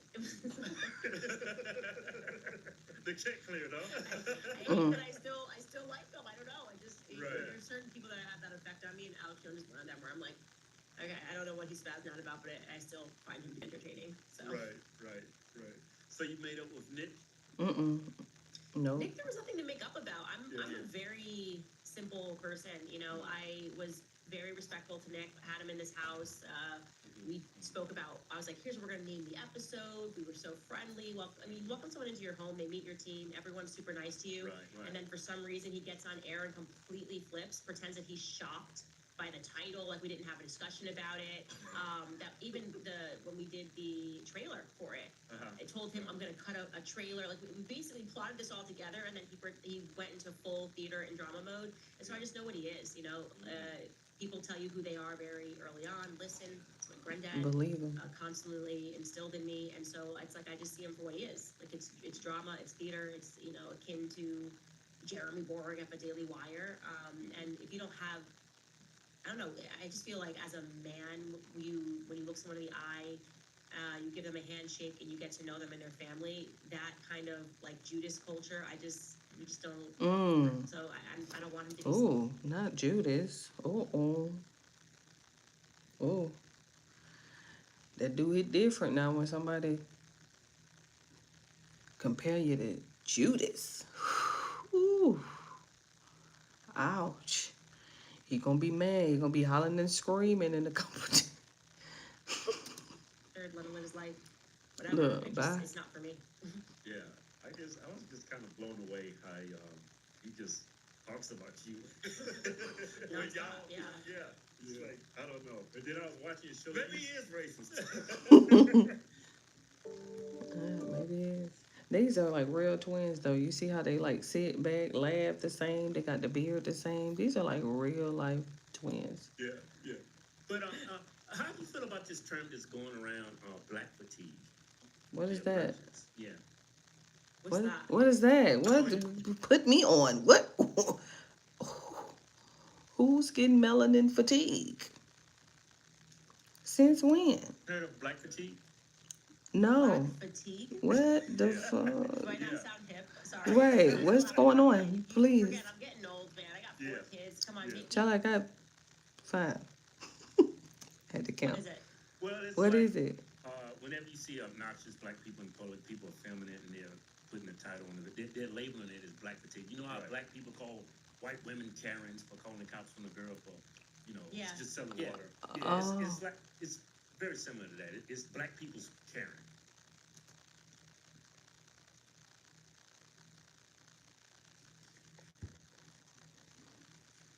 Then why is it fatigue? I don't understand. I don't get the comparison. Cause I'm like, what does fatigue got to do with it? People just don't let me, Version of a character. I have for this term, but I always say that I had that when, during BLM. I had BLM? fatigue, you know? you see what I mean? Like, that connotation makes sense because it's like, oh, but it's like,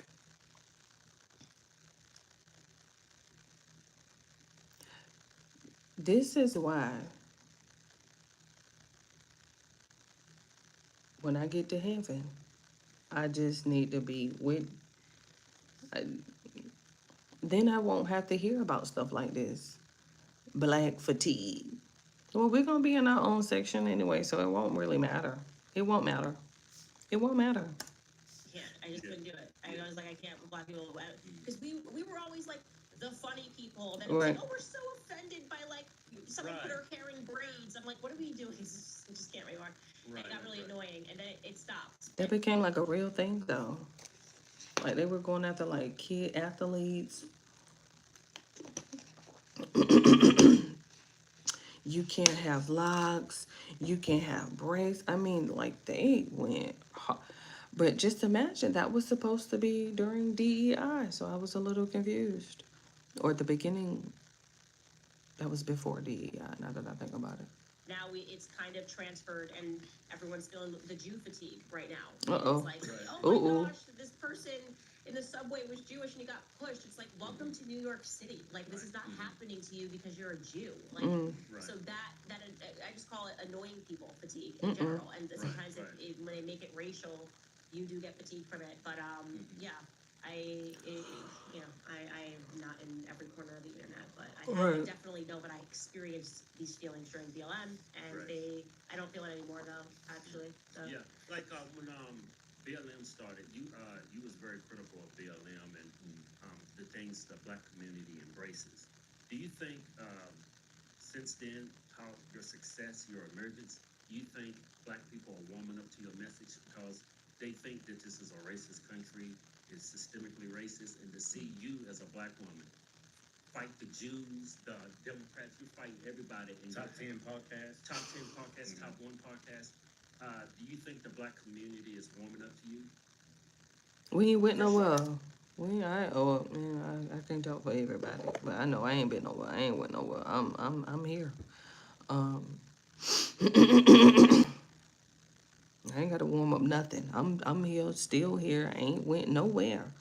So all that warming up stuff, I don't need no heat warmer. I'm good. A question. I think a part of it is because the media did a really good job of making them think that I was literally just being paid to attack them. Exactly. But I didn't actually think these things, and I was just Right. focused on constantly going after Black America. Like, it was a black Exactly. thing. Like, She is it's being not. black. That's why No. she's doing this. I was No. like, I literally hate BLM. Like, No. And I didn't think about it either. I didn't even think that way either during that time. I was like, I never thought about it that way. Because you just saw so much going on at one time. And then you gotta also understand, I was like still trying to combat homelessness at the time. So a lot of things just didn't have my attention. I can definitively say that. A lot of things just didn't have my attention at that time. Because I have my own problems. I can't be worried about what's going on with Ahmaud Arbery and George Floyd and Breonna Taylor. I'm like, I'll catch up later because I can't concentrate on what y'all got going on. I'm like, I don't have nowhere to stay, so let me figure out what I got going on, and then I'll get to it. And I'll get around to it. And eventually I did. I learned about George Floyd. And then I also saw him over there in adult entertainment section too. So I was like, interesting. He got him a little flick over that child. But the spell that they No seem to be AI. casting upon Black Americans, and thinking that this is going to deliver them to the promised land if they loot Target and get a flat screen TV. Uh-oh. Because George Floyd died in Minnesota. Oh, Doesn't it- did I not just? I don't like stupid. And so I think what they have now that there has been some longevity and BLM is no longer the hot topic. Right. And it's shifted and they're seeing me critique Trump, and they're seeing obviously with the exact same energy that I dedicated to BLM, I am Right. attacking the Zionist narrative about Israel. Exactly. Like, oh, it really wasn't because I'm black; it was because I was being Right. annoying. And it's like, yeah, you were being annoying, and I'm glad you're not doing that anymore. And this is how I feel about Israel right now. They're being super annoying, and or Zionists in America. Israel, I think, is forever going to be what it is, which is a satanic entity. But if Jewish people in America were first really drinking the Kool-Aid post October 7th, that was their George Floyd event. And they were seeing anti-Semitism everywhere, and they got super annoying. And I think now, You see what I mean? Because then you have to go back to Nick Cannon. I feel like we need to go back to Nick Cannon, and we have to really try to and Griff. Is it Brother Griff? Who is that? Who is that? That he did that interview with, and then ooh, it's anti-Semitic. Ah, that's what I'm getting. I'm getting anti-Semitic fatigue. That's what I'm getting. I'm definitely getting anti-Semitic fatigue for sure. enough time, they I'm too so were over starting to that go, word. okay, wait a second, what is happening? They just put it on anything and be like, oh. Why is Shoot, this we event got about going 6 to look like minutes. Bibi Netanyahu's doing, We're which finna is wrap going it to up. be a game of politics, as BLM was. And so I'm calling balls and strikes. I don't care what your race is or what your religion is. If you get annoying, I don't care if you're Blake Lively. And the Blake Lively situation, I'm attacking Israel, but also defending the Jew of the situation, as the directors were. Right. You know, annoying gets what it gets for me. What's your thoughts on J.D. Vance? Do you think he's the future president? I think that the answer to that question has been complicated by the Epstein files because of how many times Peter Thiel was mentioned in them. And he's going to have to contend with that because there's no getting around it. I mean, Peter Thiel did fund J.D. Vance from the time that he was in college. He made him a thing, right? He funded his career in the Senate. He certainly likely got him that deal with Netflix, which is unheard of. He went to go work for Peter Thiel, so there's no separating in the public mindset Peter Thiel from J.D. Vance. And so how he will contend with that will be interesting.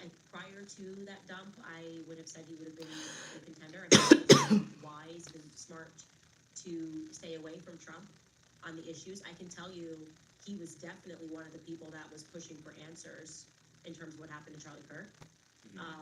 That's what I was told from behind the scenes, that J.D. Vance was pushing, was maybe one of the only people that was actually pushing for answers behind the scenes, which is compelling. And he has stayed away from that super Zionist philosophy. In fact, the Zionists are regularly attacking J.D. Vance. So that was all good for him. He is going to have to contend with the Epstein files and J.D. Vance and Peter Thiel now, though. So we'll see how that goes. Wrap it up.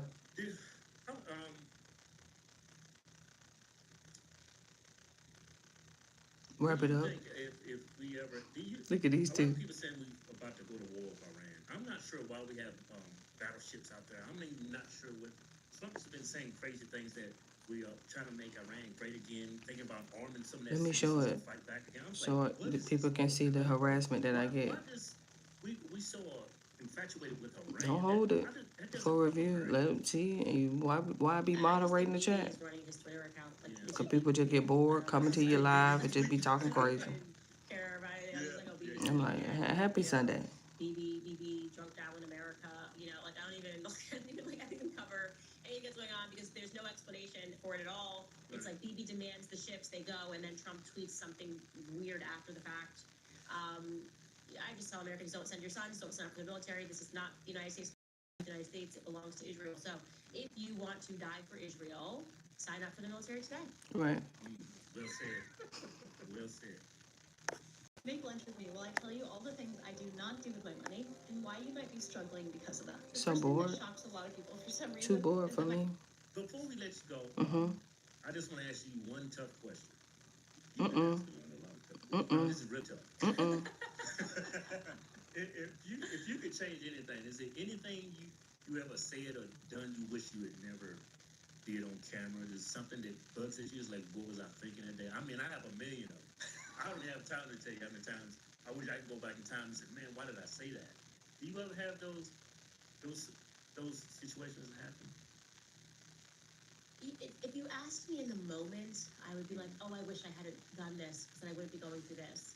Right. But then when you have more time from whenever that happened, there's just always, you learn from mistakes. So Right, right. why would you want to go through life not making mistakes? And Trying to speed run, getting banned. I don't know about getting banned. I think the most I could possibly do is maybe kick you out. Let me see. Yep, I can report you. But you know what? I'll do you one even better. Look, I'll do you one even better.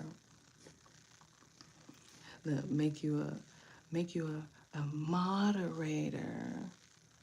There you go. See? Now you can just moderate. Now you ain't got to be playing all these mind games.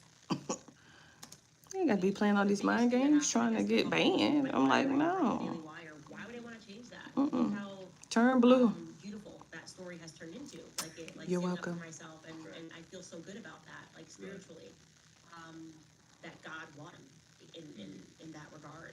That Christ is King. That narrative, I wouldn't want that to be gone. Would I have, if I could go back in the moment?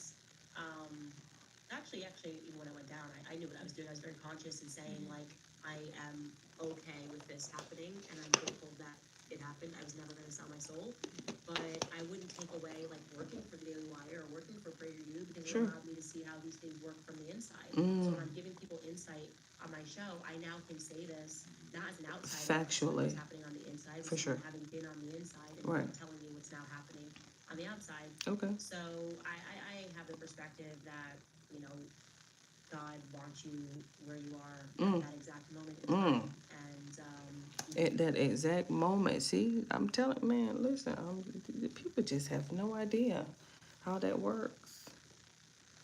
Oh, people have no idea about that timing, that divine timing. It hit a little different. But I think it also hits a little different too once you have like a different perspective on life. It just, mistakes, it's part of the learning process, and Right. so I think that's the best time to learn is when you make mistakes. I've learned the most when I fell on my face, and I wouldn't get rid of not one of them. It's like the best learning experience. look at him laughing over there. He's so funny laughing at him. absolutely, I'm not scared to fail. So that also helps. As there's so much fear of failing, and it's just like, For sure. you know you did wrong, and you do better next time. Do better next time. Thank you, Candace. Rona, thank you for taking your time. Thank you, Candace. Wrap it up. Anything you want to shout out? Anything you want to Her shout book. out? It's not like you need to shout out. Right, exactly. Right. Everybody knows Candace. I'd like to shout out my cousin who's been holding it down in New York. So My silly. older brother, my daughter, they I watch feel like I'm a me. rapper, you know, they get Yeah. to just shout out. I can shout out to my producer, my homies locked down, and of course So my funny. fallen homies, my aunts, my uncles back. Look, And it's down in Brooklyn. That's it. she Thank you, funny. Candace. We love Bye, you. girl. Exactly. Hi, we love you her guys, too, so and hopefully much. I'll be back soon. You guys Of have a good course. one. You too. What is that? Oh my goodness. Is our second dimensional. So our I company hate the fact that I'm live seeing it. I so hate the fact that I'm live seeing it. Oh my God. Why am I just now finding that out? Wait, do you do it over here? No, it's just over here. Okay, it's fine. It's fine. No. Oh my God. Look at Candace. Reach one, teach one. Oh, genuine reaction. Genuine reaction. I couldn't even hide it if I wanted to. I'm like, oh, bitches, they hearts. Look at Ann.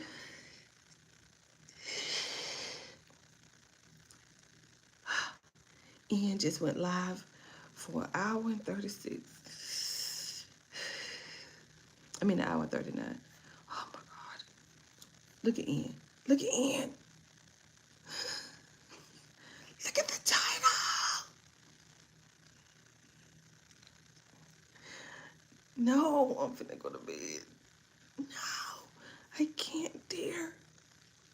It's the algorithm. It's the algorithm. Oh my goodness. Look at the card.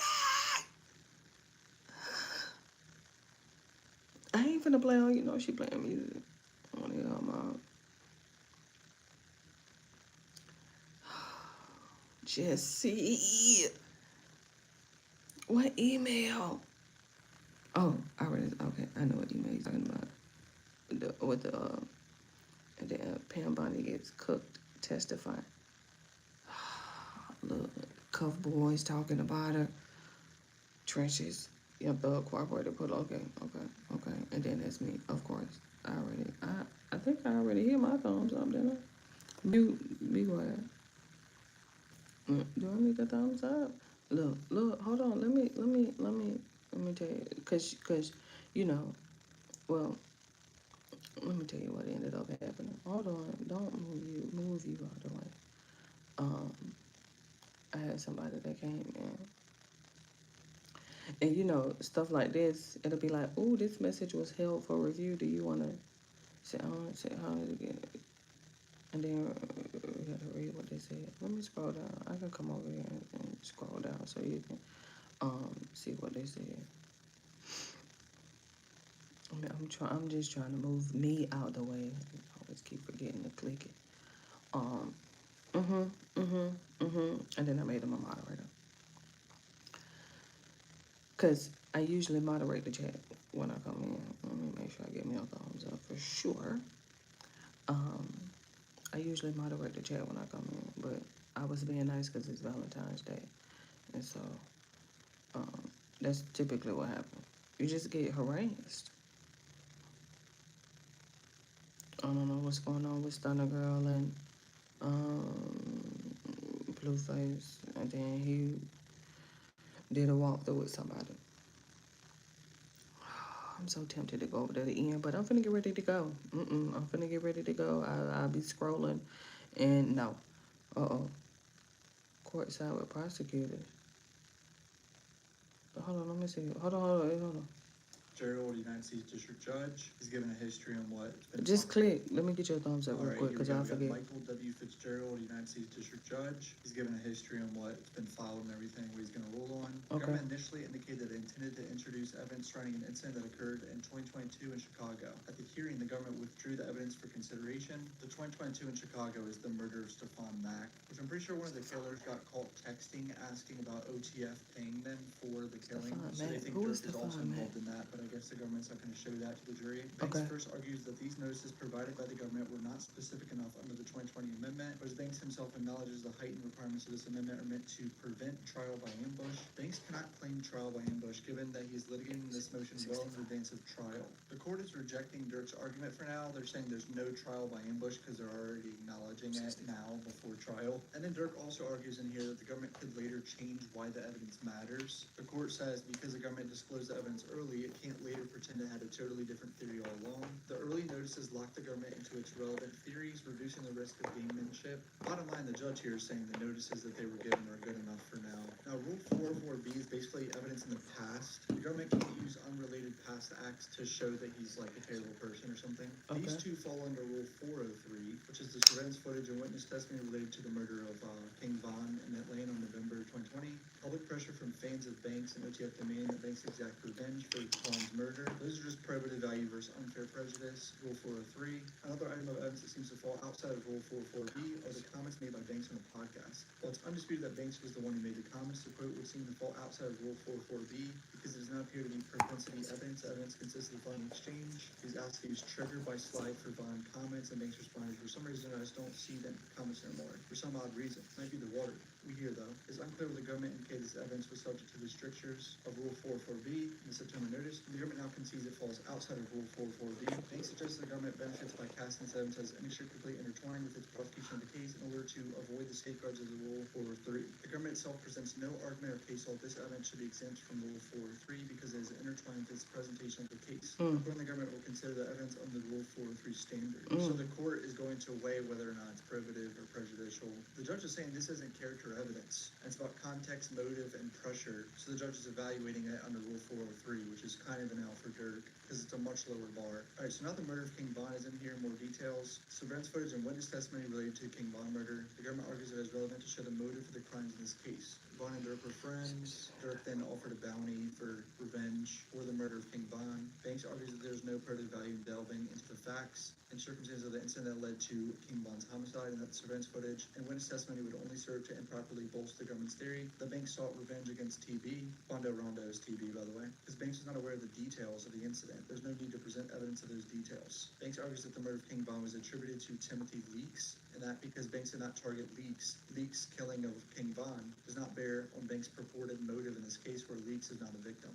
Dirk's lawyer's like, hey, they didn't go after Timothy Leaks. The guy that actually shot King Von in the parking lot or whatever. This evidence seems plainly relevant to the prosecution of the case. Indeed, the fact that Bondo Rondo and King Von were involved in an altercation prior to his murder is a foundation for the government's theory of why Banks was motivated to put a bounty on Bondo. And Banks has only argued that his evidence would result in a mini-trial to establish these facts. The government indicates that this evidence will be coextensive with the presentation of its case. The judge is saying here, anything about King Von's death is relevant to the case. Not good for Dirk, for the jury to see all that. It's just more violence for the jury to see and make it look like he's getting revenge. Public comments from fans. This one was interesting. If you're new to the channel, please hit subscribe. I appreciate the support. Back to the video, boys. Government argues these comments are relevant because they show Banks face pressure from the public to avenge King Von's death. Dirk says it's inadmissible hearsay and that it would add delay to this case because it would require testimony to authenticate the comments. Court agrees with the government that Banks' own statements indicate that he was aware of these types of social media comments. Starting something new is terrifying, I understand, but now is the time to start your business with Shopify. Yeah. With hundreds of ready-to-use templates, Shopify makes building your website so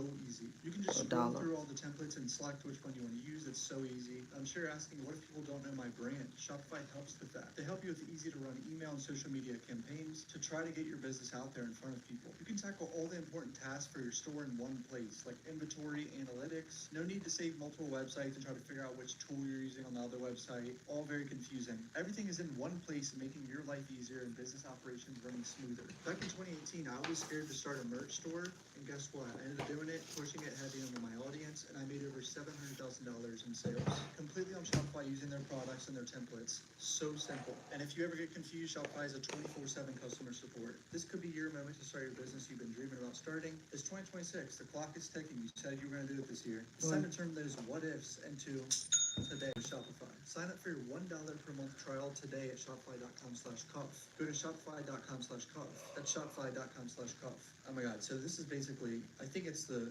academics podcast. Academics is the reason this shit is coming into trial, essentially, for asking that question about Slide for Von comments. These comments may be omitted to show the effect they had on Banks and the motion is denied. No, not good. So the jury's going to see, his fans are pressuring him to avenge King Von's death. OTF structure and Banks' control over... But you know, because you know you just saw him over there, Trenches News. Because I was watching him on Vlad. And he brought up a good theory. And I'll quote him. I should have quoted him. He said, if you love your wife and you love your kids, you would take that stand. I might have to quote Trenches News on that. He said, if you love your wife and you love your kids, take the stand. Now, will that help? I don't necessarily know, because Cornelius took the stand and somehow, what's his name again? I just read an article about it. Over there on Hot New Hip Hop. Govan. Remember, he got acquitted.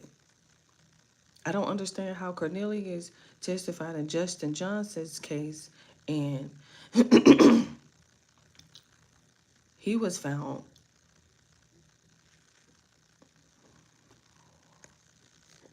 Let me get up out of here. I'm gonna get on up out of here.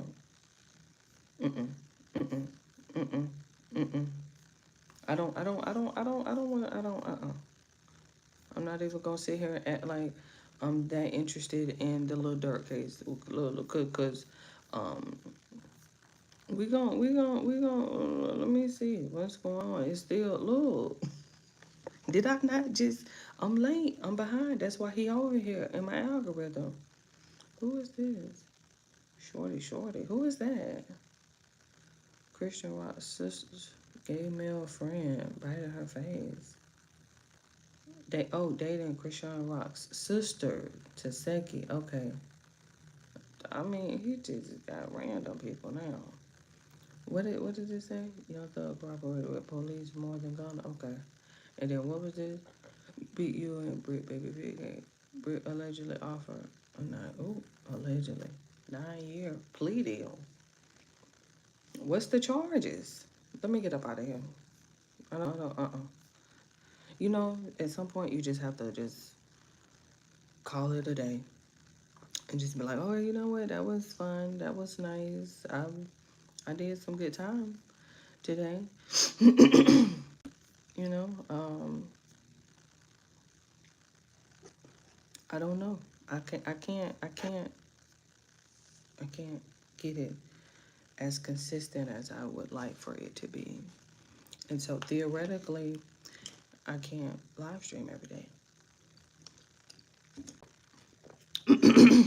But since Could Have Been Love, season 2 is out now. You're gonna definitely see me on that Thursday. Even if I just gotta preserve all my energy for Thursday. But you definitely gonna see me on that Thursday for sure. Cause we have tomorrow what we have.